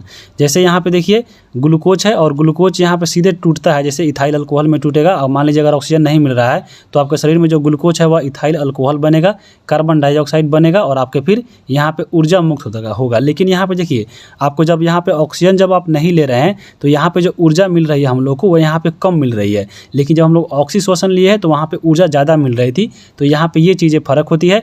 और फिर वहाँ पे हम लोग देख रहे थे कि इथाइल अल्कोहल नहीं बनता है। तो यहाँ पे याद रखिएगा आपको जब अनॉक्सीश्वसन होता है जिसमें ऑक्सीजन नहीं रहता है उसमें क्या होता है तो आपको इथाइल अल्कोहल बनता है, और ये आपका जो क्रिया होती है किण्वन कहलाता है। तो किण्वन क्या है इसको भी देख लीजिए। किण्वन की अगर हम बात करें तो देखिए ऑक्सीजन की अनुपस्थिति में ग्लूकोज का अल्कोहल में बदलना है वह कहलाता है किण्वन। तो याद रखिएगा कि ऑक्सीजन की अनुपस्थिति में कोई ग्लूकोज अगर अल्कोहल में बदल रहा है तो वह कहलाती है किण्वन अभिक्रिया। और यही चीज़ें हो रही है आपके अनॉक्सीश्वसन में, क्योंकि वहाँ पे क्या है तो वहाँ पे ऑक्सीजन नहीं है और आपको वहाँ पे इथाइल अल्कोहल बन रहा है। तो यहाँ पे आप जैसे देख सकते हैं। अगर हम बात करें इसके बाद देखिए इस प्रकार का जो श्वसन होता है मुख्यतः सूक्ष्म जीवों में होता है, यानी आपको जितने भी सूक्ष्म जीव है जैसे एंट अमीबा, गोल कृमि हो गया या जीवाणु हो गया, ये आपको ऑक्सीजन के अनुपस्थिति में क्या करते हैं सांस लेते हैं, इसलिए आपको इसको अनॉक्सीश्वसन की आपको कैटेगरी में रखेंगे। तो ये चीज़ें आप याद रखिएगा। अब हम बात करेंगे ईस्ट के बारे में। देखिए आपके बुक में ईस्ट क्या दी गई थी तो ईस्ट क्या है, ईस्ट आपको एक प्रकार का एक कोशिकीय या सूक्ष्म जीव है। इसमें अनॉक्सीश्वसन होता है, यानी आपको यह ऑक्सीजन की क्या होता है आपको अनॉक्सी यानी ऑक्सीजन की अनुपस्थिति में होता है, यानी आपको ऑक्सीजन नहीं रहता है और यह इथाइल अल्कोहल बनाता है। ये बताया है कि आपको कि जब ऑक्सीजन की अनुपस्थिति में जब श्वसन होगा तो यहाँ पे इथाइल अल्कोहल बनेगा। और इसका जो आपको उपयोग होता है आपको अंग्रेजी शराब और पावरोटी और बिस्कुट बनाने में हम लोग ईस्ट का प्रयोग करते हैं। तो ये चीज़ें आपको यहाँ पे याद रखिएगा। अब यहाँ पे देखेंगे हम लोग मानव में श्वसन। चलिए हम लोग देखते हैं मानव में श्वसन की क्रिया। तो सबसे पहले मानव में जो श्वसन होता है उसके अंग कौन कौन होता है चलिए उसको देखते हैं। तो मानव जो में श्वसन होता है उसमें देखिए आपको ये सब अंग उसमें काम करती हैं। जैसे अगर हम बात करें सबसे पहले इसमें होता है नासा द्वार। नासा द्वार देखिए सबसे ऊपर होता है, इसके द्वारा हम लोग नासा द्वार द्वारा जो है हवा आपको शरीर में शुरू में यानी सबसे पहले प्रवेश जो होता है वह नासा द्वार के द्वारा होता है। फिर नासा गुहा होते हुए फिर आपको एक होता है मुख गुहा। मुख गुहा के द्वारा भी हम लोग हवा जो है शरीर में लेते हैं। उसके बाद होता है ग्रसनी जो आपको यहाँ पे दिख रहा है। उसके बाद आपका होता है श्वास नली और यहाँ पे इसी को हम लोग बोलते हैं ट्रैकिया। और फिर आपके लास्ट में आते हैं फेफड़ा और यही सब मिलकर आपको श्वसन के अंग होते हैं। अब यहाँ पे इनका कार्य क्या होता है तो यहाँ पे आप देख लीजिए। जैसे यहाँ पे देखिए आपका यही जो है आपका श्वसन तंत्र है और इसमें फेफड़ा है। जैसे हम मुख गुहा से अब जैसे नासा द्वार से सांस लेंगे और फिर यह आपको नासा गुहा होते हुए मुख गुहा फिर आएगा, फिर उसके बाद ये ग्रसनी और श्वास नली होते हुए ये फेफड़ा में चला जाता है और फेफड़ा में यह कार्य होता है। यहाँ पे देखिए फेफड़ा के नीचे एक यहाँ पे दिख रहा हुआ आकृति, इसको हम लोग बोलते हैं डायफ्राम। और ये जो आपका फेफड़ा होता है ये आपको वक्ष गुहा में स्थित रहता है और ये वक्ष गुहा के अंदर स्थित होता है। और ये आपका वक्ष गुहा है वो आपको डायफ्राम इसको आधार प्रदान करती है, यानी आपको ये जो वक्ष गुहा होती है ये डायफ्राम पर टिका हुआ रहता है, इसी पे वह सटा हुआ रहता है। और ये आप यहाँ से इस फिगर में देखिए ये आपका डायग्राम हो गया और यहाँ पे इसे किनारे किनारे आपको इसमें जो है फेफड़ा छिपा हुआ है और इसमें वक्ष गुहा है। तो यहाँ पे क्या होता है ये आपका दिख रहा होगा, ये सब चीज़ आपका हड्डी, इसको हम लोग बोलते हैं क्या, तो पसली। देखिएगा हड्डी पसली बोलता है, यानी पसली तोड़ देंगे तो यही आपका पसली कहलाता है। तो पसली देख लिए। अब चलिए हम आगे चलते हैं। जैसे यहाँ पे अभी हम देखे हैं कि नासा द्वार के द्वारा ऑक्सीजन युक्त हवा शरीर में लेने के बाद देखिए नासा गुहा होते हुए फिर श्वास नाली होते हुए जो हवा हो जो होती है हमारे फेफड़े में पहुँचती है, और हमारा जो फेफड़ा होता है वक्ष गुहा में स्थित होता है, और जो वक्ष गुहा होता है उसको जो डायफ्राम होता है आधार प्रदान करता है। अब देखिए हम लोग सांस जब लेते हैं तो कैसे कैसे जो है आपका श्वसन तंत्र यहाँ पे काम करता है।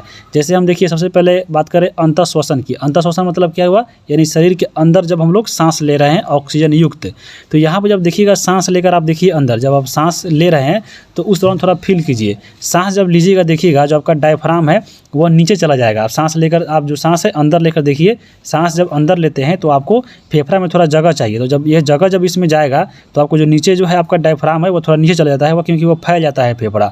तो फैलने के कारण क्या होता है, इसमें जो पसली होता है वो आपको ऊपर और बाहर की ओर गति करता है। जैसे देखिएगा जब यहाँ पे स्पेस बनाएगा सांस लेने के बाद, ये जो आपका पसली है वह थोड़ा फैल जाता है, और जिसके कारण यहाँ पे वक्ष गुहा का जो आयतन है बढ़ जाता है, और वो आपको और वायु जो है फेफड़ा में प्रवेश कर जाता है। तो ये आपको अंतःश्वसन के दौरान है। पूछ सकता है कि अंतःश्वसन के दौरान आपको जो डायफ्राम होता है ऊपर जाता है कि नीचे जाता है। तो अंतःश्वसन यानी अंदर सांस ले रहे हैं तो आपको जगह चाहिए उसको रखने के लिए, तो इसलिए डायफ्राम नीचे चला जाएगा। जब डायफ्राम जो है आपका थोड़ा नीचे चला जाएगा तो जो पसली इसमें था वह पसली भी थोड़ा फैलेगा, यानी जो पसली है उसमें बाहर की ओर गति करता है, तो आपको ये अंतःश्वसन में होता है। उसी प्रकार देखिए आपको जब हम बात करें आगे उच्च श्वसन में, यानी जब सांस छोड़ते हैं तो उस प्रक्रिया में जैसे क्या होता है, तो देखिए उच्च श्वसन में यानी आपको सांस बाहर निकाल रहे हैं, तो बाहर निकालने के दौरान जब बाहर निकालना है तो उसमें आपको डायफ्राम क्या करेगा, डायफ्राम थोड़ा नीचे से ढकेलेगा, यानी ये डायफ्राम थोड़ा ऊपर जाता है, यानी अपने पूर्व स्थिति में आ जाता है, और पसली जो है आपको सिकुड़ कर यानी आपको अपने स्थान पर यानी थोड़ा आपको नीचे हो जाती है, और वक्ष गुहा सिकुड़ता है, जिससे वायु जो है आपको फेफड़ा से बाहर निकल जाता है। तो ये आपको क्रिया थोड़ा समझ लीजिएगा, कोई एग्जाम में बहुत पूछता है क्वेश्चन, आपके अभ्यास में भी दिया गया है, तो पूछने का आसार इसमें रहेगा। अब हम बात करेंगे, देखिए ऑक्सीजन यहाँ पे जो हम लोग हवा लेते हैं तो ऑक्सीजन युक्त ली गई वायु जो होती है वो रक्त द्वारा शरीर के विभिन्न भागों में कोशिकाओं में पहुँचती है। ऑक्सीजन का जो वहन होता है कौन करता है, तो आरबीसी होता है। यही आरबीसी क्या करता है, जब हम लोग ऑक्सीजन लेते हैं ऑक्सीजन युक्त हवा लेते हैं तो ये आपको आरबीसी उस हवा को लेकर हमारे विभिन्न भागों में यानी शरीर के जितने भी कोशिका है वहाँ तक पहुँचाती है, और यहाँ पे रक्त कोशिका में पाए जाने वाला एक हीमोग्लोबिन होता है, और इसी के द्वारा ये चीज़ें होती है। तो ये आपको जब हीमोग्लोबिन जो है आपको ऑक्सीजन से मिलता है, ये मिलकर आपको बनाता है ऑक्सी हीमोग्लोबिन, और ऑक्सीजन आपको विभिन्न भागों में कोशिकाओं के द्वारा या कोशिका में चारों तरफ फैल जाता है, और पुनः आपको यह क्रिया करने के बाद जो आपका हीमोग्लोबिन है वह कार्बन डाइऑक्साइड से मिल जाता है, और फिर ये आपको कार्बन डाइऑक्साइड से मिलकर कार्बोक्सी हीमोग्लोबिन बनाता है, और फिर यह शरीर के बाहर ये फेफड़ा होते हुए निकल जाता है। तो ये आपको क्या था, तो आपको ये श्वसन निकलने और बाहर कैसे निकला और कैसे गया है देख लिए। अब हम यहाँ पे देखिए आपके एग्जाम में आपके बुक में दिया गया था कि गाय, मेढक, छिपकली, मुर्गी और मनुष्य का जो फेफड़ा है वह अक्ष गुहा के अंदर स्थित रहता है। याद रखिएगा, गाय हो गया, मेढक हो गया, छिपकली, मुर्गी और मनुष्य, इसका जो फेफड़ा होता है वह अक्ष गुहा में स्थित होता है, और ये चीज़ें आपको याद रखना है। और इसके अलावा अपने बुक में दिया गया था कि विभिन्न जंतुओं के यहाँ पे श्वसन अंग दिया गया था, तो चलिए उसको देखते हैं। यानी आपको कौन सा जो श्वसन आपका कौन इसमें जंतु है वह उसका श्वसन अंग क्या होता है। जैसे मनुष्य में अगर हम बात करें तो श्वसन अंग क्या है, हमारा फेफड़ा है। उसी प्रकार देखिए अमीबा की बात करें तो अमीबा जो सांस लेता है वो आपको शरीर की सतह से लेता है। जैसे पैरामीशियम है तो पैरामीशियम है, ये भी आपके शरीर के सतह से सांस लेता है। केचुआ है तो इसके जो त्वचा के द्वारा सांस लेता है। कीट जो होता है उसमें ट्रैकिया होता है तो इसी के माध्यम से लेता है। जीवाणु जो होते हैं मीसोसोम के द्वारा श्वसन करते हैं। सरीसृप होते हैं वह फेफड़ा होता है, इसमें तो फेफड़ा के द्वारा लेते हैं। सरीसृप के बाद देखिए पक्षी है तो पक्षी में भी फेफड़ा होता है। स्तनधारी यानी मनुष्य हो गया तो ये भी आपके क्या फेफड़ा से द्वारा करेंगे। उसके बाद देखिए मछली, तो मछली जो होता है वह गिल्स के द्वारा यानी आपको गलफड़ा के द्वारा करते हैं। मेढक की बात करें तो मेढक में आपको फेफड़ा भी होता है और त्वचा, ये दोनों के माध्यम से करते हैं। तिलचट्टा की बात करें तो तिलचट्टा जो होता है इसके शरीर के ऊपर छोटे छोटे छिद्र होते हैं जो इसको हम लोग बोलते हैं श्वास रंध्र। तो तिलचट्टा जो है श्वास रंध्र के माध्यम से जो है श्वसन करता है। तो ये आपके श्वसन के अंग याद रखिएगा जो यहाँ पे पूछ सकता है और आपके बुक में दिया गया है तो ये इंपॉर्टेंट है। अब यहाँ पे चलिए देखते हैं हम लोग पौधों में श्वसन, मनुष्य में श्वसन देख लिए। अब हम बात करते हैं पौधे में, देखिए कैसे कैसे श्वसन होता है। तो यहाँ पे देखिए पौधा सांस लेने के लिए पत्तियों में पाए जाने वाला स्टोमेटा जो रंध्र होता है, यहाँ पे देखिए आपका पत्ती है और पत्ती में पाया है आपको स्टोमेटा जिसको हम लोग रंध्र बोलते हैं।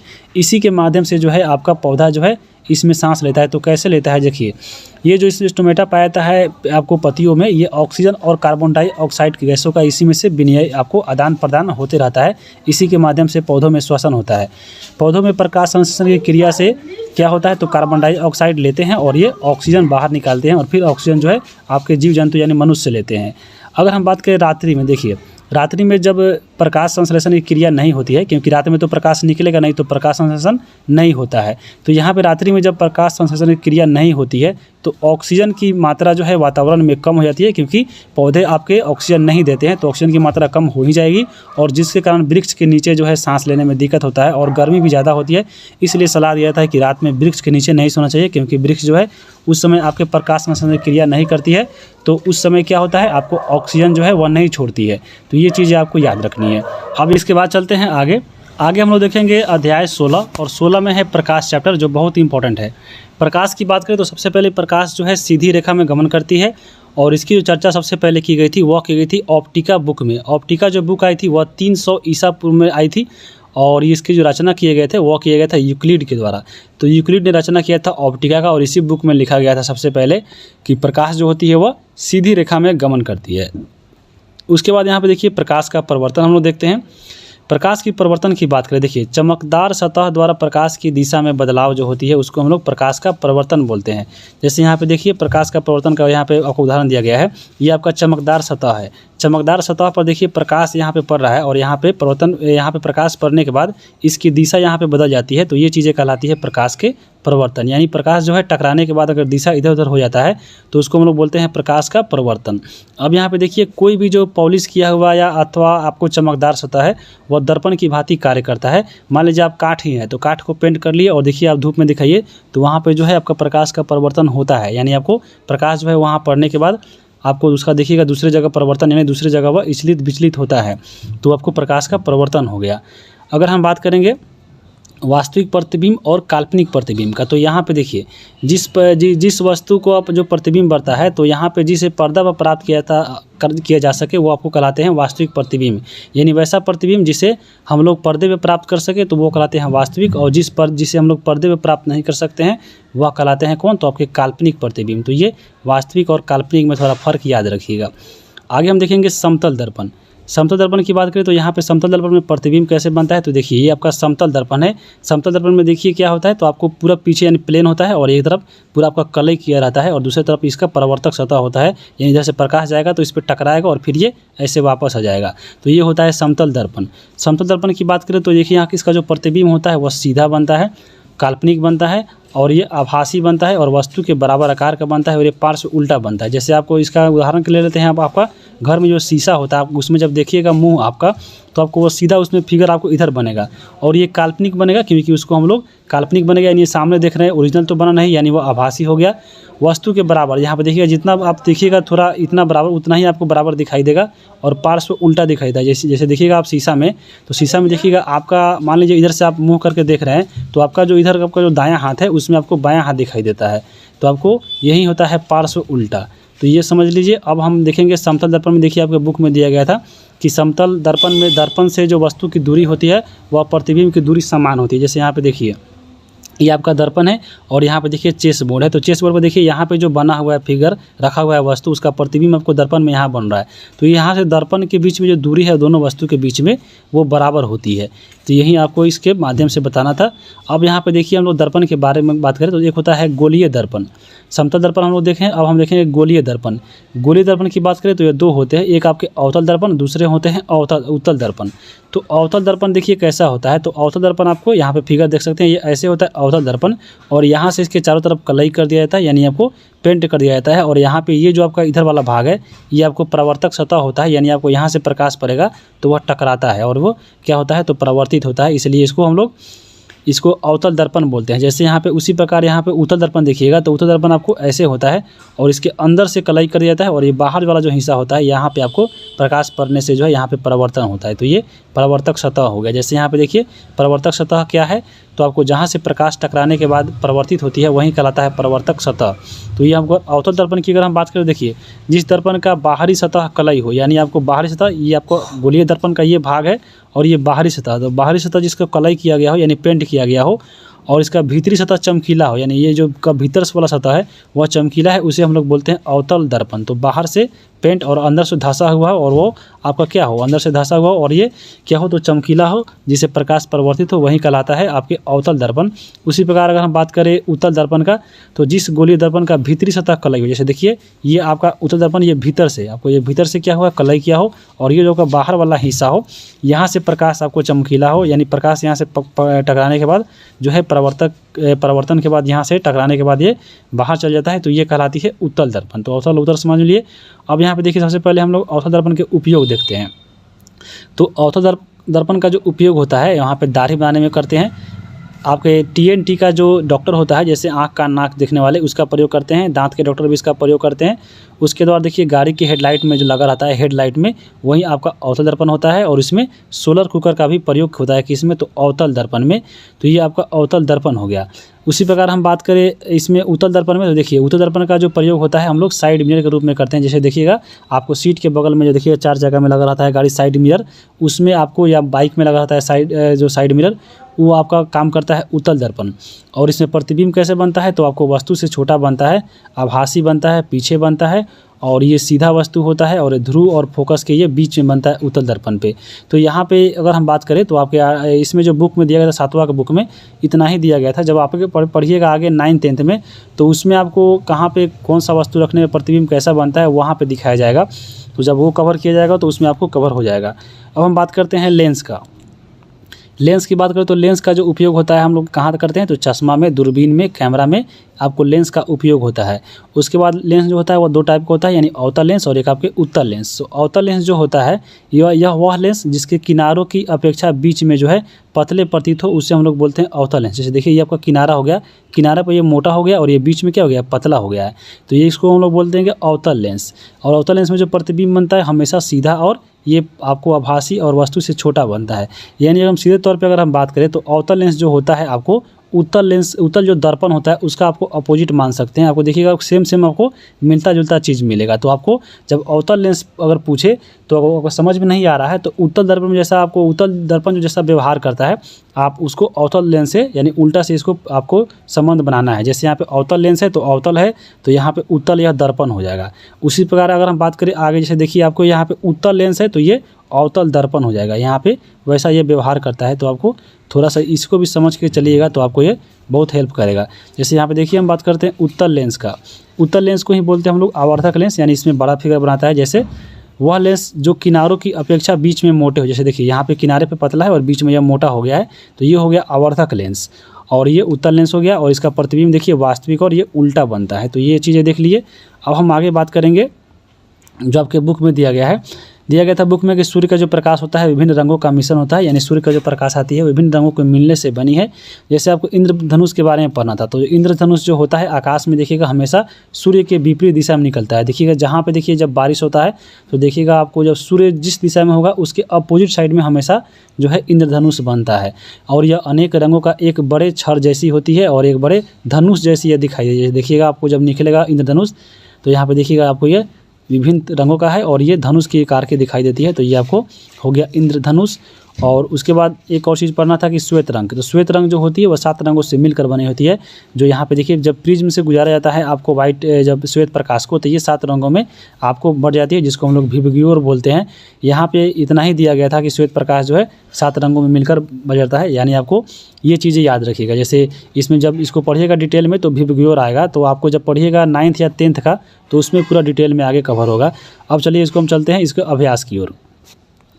अगला यहाँ पे पहला क्वेश्चन है कि जिस प्रतिबिंब को पर्दे पर प्राप्त किया जा सके वह कहे। तो देखिए अगर पर्दे पर प्राप्त हो गया तो आपको वास्तविक प्रतिबिंब होगा, तो यहाँ पे यह वास्तविक भरा जाएगा। उसके बाद देखिए ख नंबर है कि उत्तल दर्पण खाली स्थान बनाता है। तो उत्तल दर्पण कैसा प्रतिबिंब बनाता है, देखिएगा उत्तल दर्पण ऐसे होता है। अब ये प्रतिबिंब जो बनता है आपको दर्पण से क्या होता है, कोई पीछे बनाते हैं और ये छोटा बनता है और ये क्या बनती है आपके ये वास्तविक और अवास्तविक और सीधा बनता है। तो ये आपको याद रखिएगा। ये हो गया आपके उत्तल दर्पण। तो आपको इसमें जो ऑप्शन रहेगा उसके अनुसार यहाँ पे आपको भर दीजिएगा। यदि दर्पण सदैव वस्तु के बराबर हो तो वो दर्पण कैसा होगा। देखिए बताएं हैं कि आपको दर्पण से वस्तु और आपको जो इसमें प्रतिबिंब है ये दोनों जो दर्पण है उसके बराबर इसमें साइज होता है, तो यहाँ पे बराबर यहाँ पे हो जाएगा। उसके बाद जिस प्रतिबिंब को पर्दे पर नहीं प्राप्त किया जा सकेगा उसको हम लोग काल्पनिक प्रतिबिंब बोलते हैं। आगे चलेंगे हम लोग। अगला आपका यहाँ पे देखिए इसमें कॉलम ए से कॉलम इसमें बी मिलाने के लिए दिया है। जैसे यहाँ पे देखिए पहला है समतल दर्पण।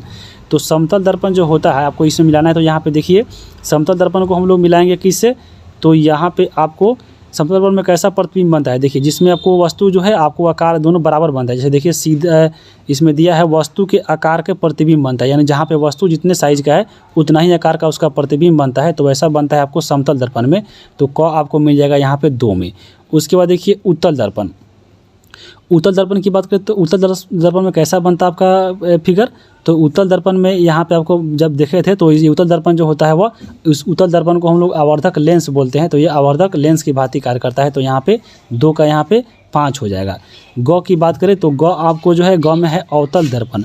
और जो अवतल दर्पण है अगर देखें हैं तो उसका हम लोग यहाँ पे प्रयोग देखे हैं तो दांतों को आवर्धित प्रतिबिंब बनाता है, और जिसका कारण जो है यहाँ पे दंत चिकित्सक जो प्रयोग करते हैं वो आपको अवतल दर्पण का प्रयोग करते हैं। तो यहाँ पे ग का 4 हो जाएगा। उसके बाद है अवतल दर्पण।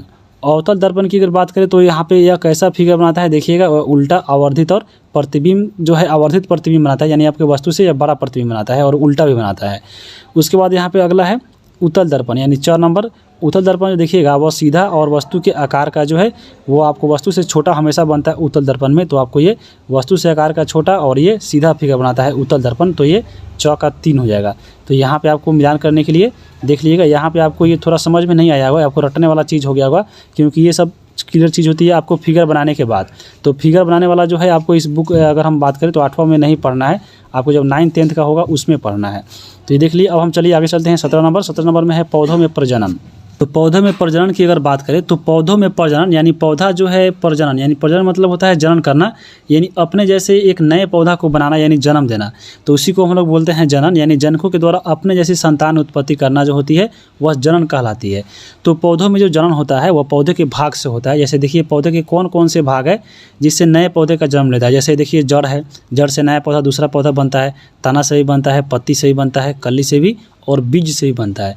तो इन सभी के माध्यम से नए पौधे का जो है विकास होता है, नए पौधा जन्म लेता है, इसलिए इसको हम लोग पौधे का जनन भाग बोल सकते हैं। और ये जो आपको अगर इसमें अगर हम बात करें जो आपको बीज को छोड़कर, तो बीज के छोड़कर जो भी भाग होते हैं पौधे में, अगर इससे कोई जो है नया पौधा जन्म ले रहा है तो उसको हम लोग अगर हम बात करें तो इसको अलग कैटेगरी में पढ़ते हैं। यानी आपको अगर हम बात करें जनन का तो जनन के 2 भागों में बांटा गया है। एक आपका होता है अलैंगिक जनन, दूसरा होता है लैंगिक जनन। तो यहाँ पे जो ये अलैंगिक जनन है इसमें क्या होता है, अलैंगिक जनन में क्या होता है कि जड़, तना, पत्ती और कली के द्वारा नए पौधे का जन्म होता है।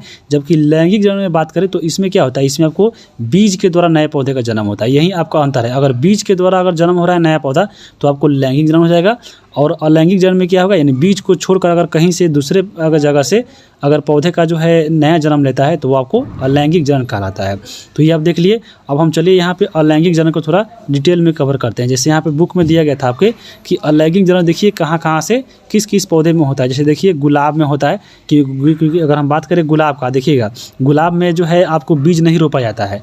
गुलाब का देखिएगा थोड़ा टहनी काट के देखिएगा दूसरी जगह ले जाकर रोप दीजिएगा तो गुलाब उसमें क्या होता है, नया गुलाब का पौधा जम जाता है। तो यहाँ पे गुलाब में क्या होगा, आपको ये तना से बन रहा है, तो इसलिए अलैंगिक जनन के उदाहरण है। उसी प्रकार देखिए सहजन का देखिएगा पेड़, गांव में देखिएगा सहजन का पेड़ होगा, देखिएगा थोड़ा कट जाता है तो उसको ले जाकर फिर हिला दीजिए दूसरे जगह तो वहाँ भी होता है। तो ये भी आपके अलैंगिक जनन का उदाहरण है।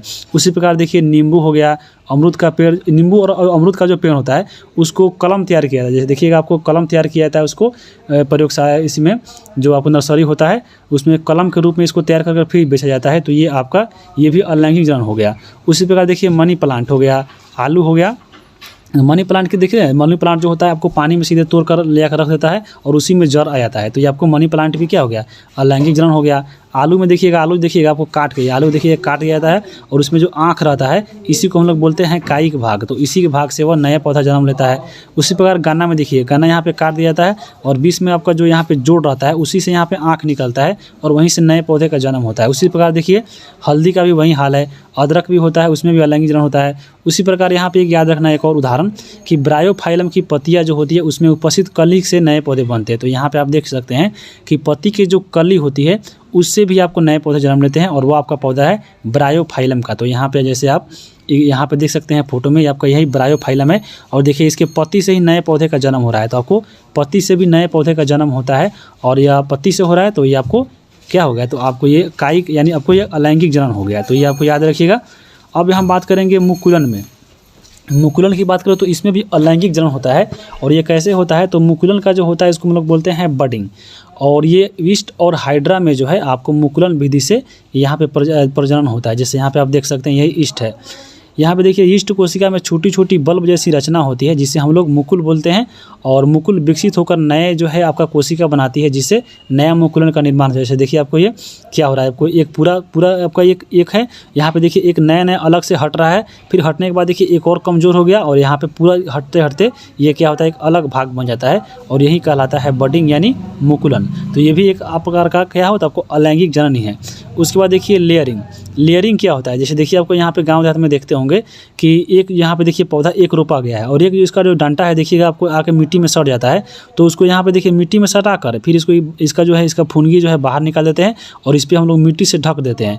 कुछ दिन के बाद देखिएगा यहाँ पे सूर्य जब फेंक देगा चारों तरफ जड़, तो यहाँ पे इसको काट के हटा दिया जाता है और यही कहलाता है आपको लेयरिंग। जैसे गाँव में ऐसे बहुत हम लोग जब छोटे थे तो बहुत किया गया था और भी लोग करता है, तो ये आपको कहलाता है लेयरिंग। जैसे देखिए पौधे की किसी शाखा को मिट्टी में दबा दिया जाता है और वहाँ मिट्टी को है नम रखा जाता है पानी पटाकर, ताकि जल्दी जल्दी उसमें सौर अगर निकले और वो नया पौधा बन जाए। और फिर 15 से 20 दिन के बाद वहाँ के जड़ें निकलती है और फिर उसको काट कर एक नया पौधा के रूप में दूसरे जगह उसको ले जाकर फिर रोपा दिया जाता है। तो ये कहलाता है लेयरिंग और ये भी आपको हो गया अलैंगिक जनन के उदाहरण। उसके बाद देखिए खंडन। खंडन जो होता है वो आपको अगर हम बात करें, देखिए यहाँ पे खंडन है और खंडन जो होता है वो शैवाल में होता है। अगर हम बात करें देखिए शैवाल कहाँ मिलता है, तो वो नदी और तालाब के किनारे मिलेगा। देखिएगा आपको हरा भरा रहेगा काई के रूप में, तो काई ही होता है आपको शैवाल। तो यहाँ पे देखिए काई में यानी जो शैवाल में होता है इसमें खंडन के वृद्धि से आपको एक खंडन प्रक्रिया से जो है इसमें वृद्धि होता है यानी नए पौधे का जन्म होता है। तो खंडन भी जो है आपके अलैंगिक जनन के उदाहरण है। उसके बाद देखिए बीजाणु निर्माण है, ये भी आपके जो है आपको अलैंगिक जनन में आता है। जैसे देखिए ये आपका जो होता है कवक में होता है, तो कवक के जीवाणु हल्के होते हैं और यह हवा में तैरते रहते हैं जिसके कारण जो है नए नए पौधे का जन्म लेते हैं। इसलिए आपको इसको हम लोग क्या बोलते हैं, तो बीजाणु का जो निर्माण बोलते हैं। आगे हम यहाँ पे देखेंगे लैंगिक जनन। ऊपर हम लोग पढ़ लिए हैं अलैंगिक जनन। अलैंगिक जनन में क्या था, तो अलैंगिक जनन में अगर हम बात करें तो बीजों को छोड़कर जहाँ से पौधे जन्म लेते हैं। और लैंगिक जनन में क्या होता है, तो बीज के द्वारा जब नए पौधे बनते हैं तो आपको कहलाते हैं लैंगिक जनन, जिसको हम लोग सेक्सुअल रिप्रोडक्शन भी कहते हैं। तो चलिए हम लोग इसको देखते हैं। जब यहाँ पे लैंगिक जनन की बात करें तो लैंगिक जनन में जो आपका बुक में दिया गया था वो आपका पूरा फूल कैसे आपको बनता है, फूल का अंडाशय कैसे बनते हैं, तो उसके माध्यम से जो है आपको इसको समझाया गया था। तो हम चलिए उसको देखते हैं। जब देखिए जब हम लोग पिछला क्लास जब कर रहे थे आपको क्लास 6 का 8 चैप्टर फूलों से जान पहचान, तो उसको हम लोग यहाँ पे कवर किए हैं। सेम टू सेम आपका यही चैप्टर था, थोड़ा मोड़ा अंतर था। तो ऊपर जो अंतर दिया गया है उसको भी हम लोग कवर करेंगे, लेकिन फूलों के बारे में पढ़ना था तो यहाँ पे देखिए हम फूल को यहाँ पे कवर करते हैं। अभी हमको बताए थे पिछले क्लास में कि फूल के जो है 4 भाग होते हैं, आपको अंकुरी, पंखुड़ी, पुंकेसर और स्त्री केसर। तो यहाँ पे जैसे देख सकते हैं ये आपका इसमें जो है ये आपका जो ऊपर जो है ये आपका कहलाता है पुष्पासन। ये वाला जो डंठल होता है ये पुष्पासन कहलाता है, जिस पे पुष्प बैठा हुआ है। यहाँ पे उसके ऊपर होता है ये जो पत्ती होता है हरा हरा कलर का, वो होता है अंकुरी। और ये जो आपका इस पत्ता जो होता है वो आपका होता है पंखुड़ी। और पुंकेसर जो होता है वो फूल का नर भाग होता है। तो यहाँ पे देखिए ये पुंकेसर का फूल भाग है। और जो स्त्री केसर होता है वो क्या होता है, तो आपको जो मादा फूल है वो आपका उसका भाग होता है। तो आपको समझ लीजिए। अब यहाँ पे देखिए अब हम बात करेंगे पुंकेसर के बारे में, तो थोड़ा समझ लेते हैं इसको। जैसे देखिए ये पुंकेसर का भाग है और पुंकेसर जो है यहाँ पे क्या होता है, ये आपका नर का जो फूल भाग है, तो नर फूल है। और ये जो आपको देखिए आपको यहीं जो होता है वह पुंकेसर होता है। और पुंकेसर के ऊपर छोटे छोटे जो डॉट आपको दिख रहेंगे यही आपको कहलाते हैं परागकण। और ये जो आपका स्त्री केसर है ये आपका ये मादा फूल का भाग है। और मादा फूल पे क्या होता है, देखिए मादा फूल में अंडाशय पाया जाता है और इसी में जो है बीज का निर्माण होता है, फल बनता है। और ये जो आपका क्या हो गया, तो आपको ये इसके ऊपर एक होता है ये आपका वर्तिका, और वर्तिका के ऊपर आपको थोड़ा देखिएगा छोटा छोटा डॉट के रूप में आपको ऐसे ऐसे इसमें बनता है वर्तिकाग्र। तो जब यहाँ पे पुरुष का जो भाग है इसमें परागकण और जो स्त्री का जो भाग है यहाँ वर्तिकाग्र, यही दोनों मिलकर जो है नए पौधे बनाते हैं। जैसे अगर हम बात करें निषेचन जब होता है, दोनों का जो मिलन होता है, तो ये जो पुरुष का जो नर भाग है जो आपका जो परागन है, ये परागकण क्या आता है, तो परागकण उड़कर जो आपका मादा भाग है उसके ऊपर जाके बैठ जाता है। और बैठने के बाद यहाँ पे दोनों जाके निषेचन कहलाता है और एक नए पौधे का निर्माण होता है। तो ऐसे ऐसे आपको नए फूल बनते हैं। तो यहाँ पे ये जो चीज़ें दी गई थी आपके बुक में, चलिए हम इसको देखते हैं।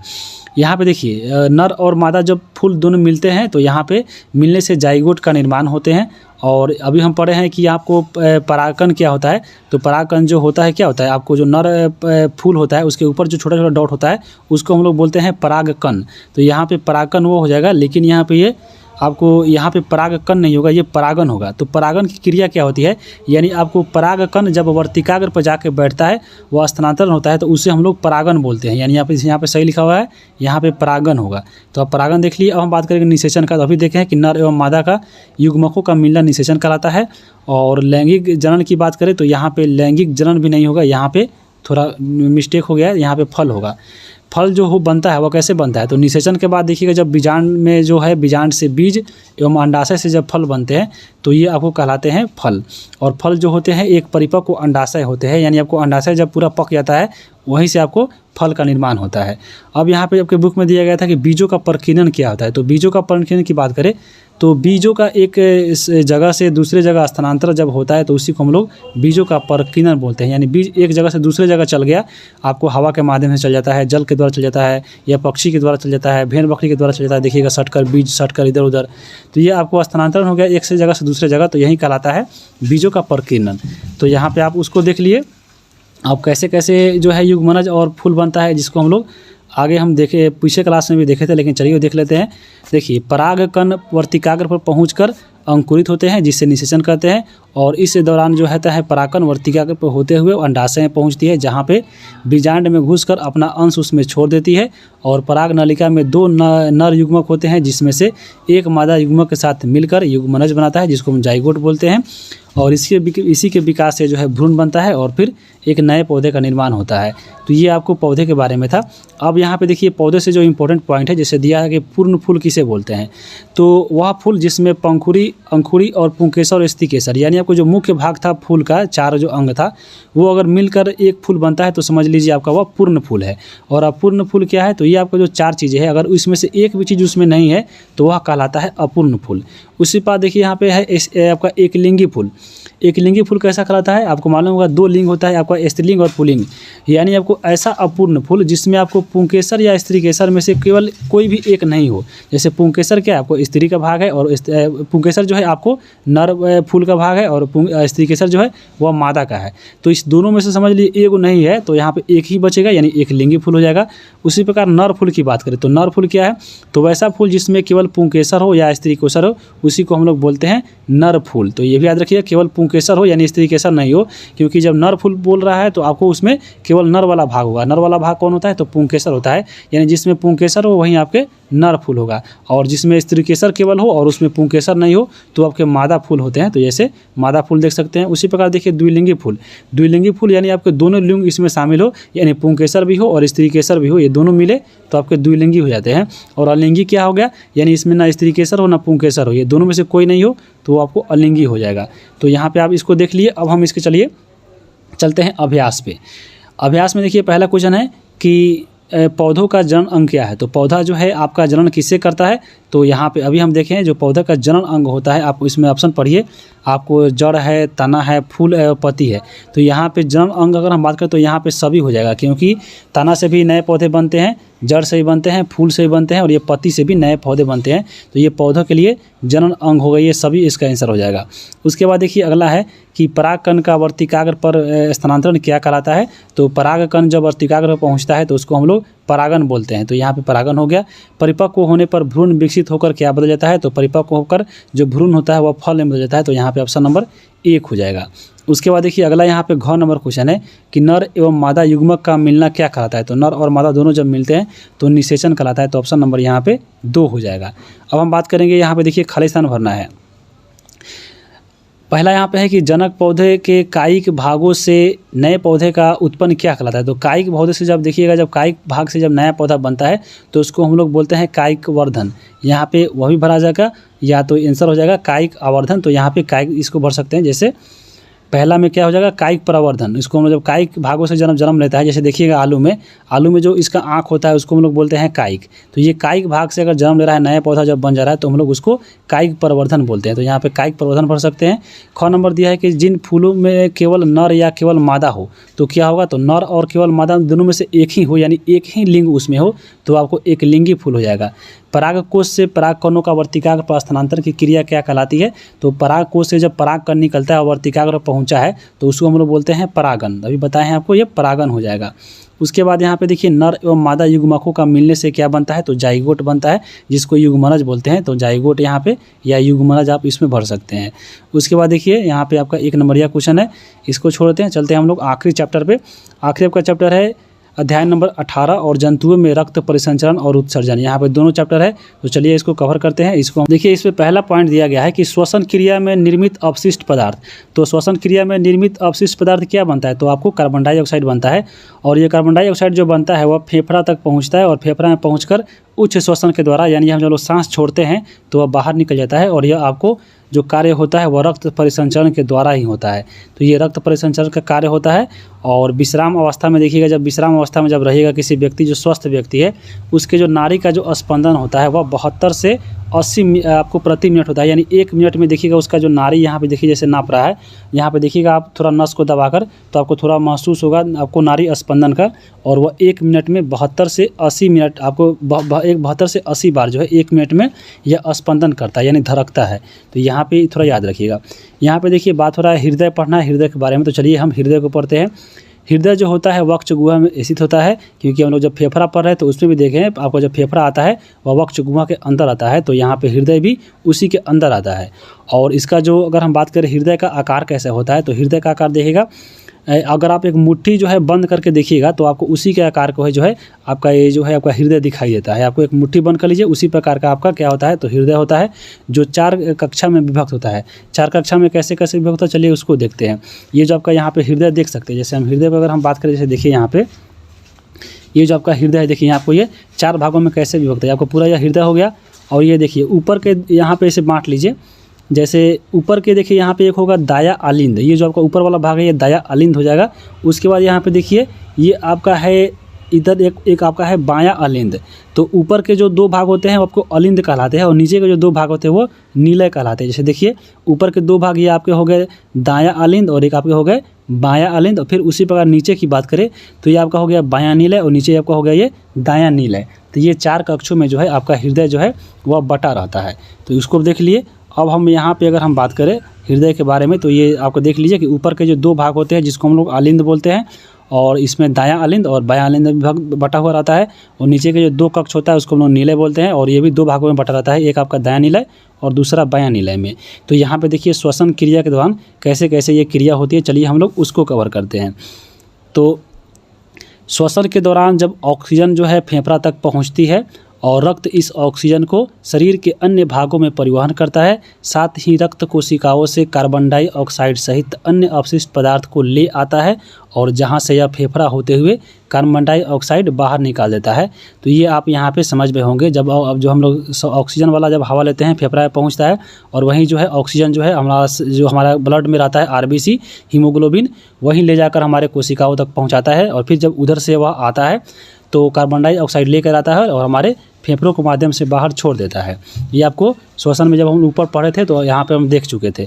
अब यहाँ पे देखिए कि इस क्रिया हेतु हमारे शरीर में 2 प्रमुख रक्त वाहिका होती है, जिसके माध्यम से जो है ब्लड आपको पूरे शरीर में दौड़ती है, जिसको हम लोग धमनी बोलते हैं, और आपको एक सीरा बोलते हैं। धमनी को इंग्लिश में बोलते हैं आर्टरीज, और सीरा को बोलते हैं हम लोग भेन। तो यहाँ पे आप देख सकते हैं यही आपका धमनी और सीरा होता है, जो हमारे पूरे शरीर में फैला रहता है, जिसके माध्यम से जो है ब्लड हमारा सर्कुलेशन होते रहता है चारों शरीर के चारों तरफ। यही आपका यहाँ पे देख लीजिए, यही आपको ऐसे ही धमनी और जो सीरा है रक्त वाहिका होती है, यही हमारे पूरे शरीर में फैली रहती है, और इसी के माध्यम से जो है शरीर में क्या होता है, आपको उसी ब्लड दौड़ते रहता है, और ब्लड के माध्यम से ऑक्सीजन और कार्बन डाइऑक्साइड का आपको आना जाना बना रहता है।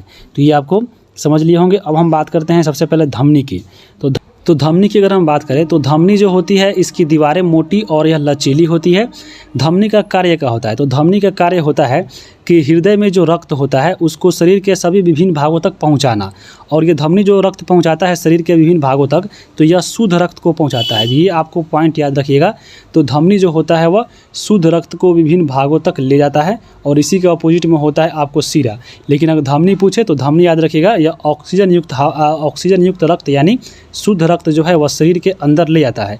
उसी प्रकार अगर हम बात करें सीरा का, तो सीरा जो है धमनी के अपोजिट होता है। इसकी दीवारें पतली होती है और यह कार्बन डाइऑक्साइड युक्त रक्त जो होता है यानी अशुद्ध रक्त जो होता है वह शरीर के विभिन्न भागों से लाकर फेफड़ों तक पहुंचाता है। याद रखिएगा, फेफड़ा से अगर जो रक्त है उसको अगर शरीर की ओर ले जाए तो वह धमनी और शरीर के विभिन्न भागों से जो है आपको फेफड़ा तक अगर जो ला रहा है उसको हम लोग बोलते हैं क्या, तो आपको अशुद्ध रक्त जो सीरा का काम होता है। तो धमनी और सीरा में अंतर समझ लिए होंगे। इसके अपवाद में जो है एक दो आपको उल्टा चीज़ पढ़ना पड़ता है, एक आपका फुफ्फुस धमनी और एक आपका फुफ्फुस सीरा। तो अभी हम लोग ऊपर पढ़े हैं जो धमनी जो होता है वह क्या क्या काम करता है, तो वह आपको शुद्ध रक्त ले आता है शरीर की ओर। लेकिन यहाँ पे यह क्या करता है, तो यह कार्बन डाइऑक्साइड युक्त रक्त को क्या करता है, फेफड़ों में ले आता है, यानी यहाँ पे यह उल्टा काम करता है। तो यहाँ पे यह क्या आपको उल्टा में आता है यानी फुफ्फुस धमनी। तो आपको थोड़ा सा इसको याद रखिएगा, यह आपको अपवाद में आता है। जैसे फुफ्फुस सीरा भी यहाँ पे देख लीजिए, सीरा का हम अभी ऊपर देखे हैं कि यह अशुद्ध रक्तों का परिचालन करता है, लेकिन यहाँ पे देखिए यह शुद्ध रक्त है, यानी आपको ऑक्सीजन वाला जो आपका रक्त है उसको फेफड़ों से आपको हृदय तक यहाँ पे यह पहुँचाती है। यहाँ पे फेफड़ा से हृदय नहीं, आपको शरीर से जो है आपको हृदय तक होगा। तो ये चीज़ें याद रखिएगा सीरा के बारे में। अब हम आगे देखेंगे हृदय स्पंदन यानी हार्ट बीट के बारे में। तो हार्ट बीट कैसे होता है, देखिए हृदय मांसपेशियों का जो हृदय में जो मांसपेशी होती है उसका लयबद्ध यानी आपको बराबर सिकुड़ना और फैलना जो होती है उसी के माध्यम से हृदय स्पंदन यानी हमारा धड़कन धड़कता है। तो आपको हृदय की मांसपेशियों का लयबद्ध सिकुड़ना और फैलना जो है हृदय स्पंदन कहलाता है।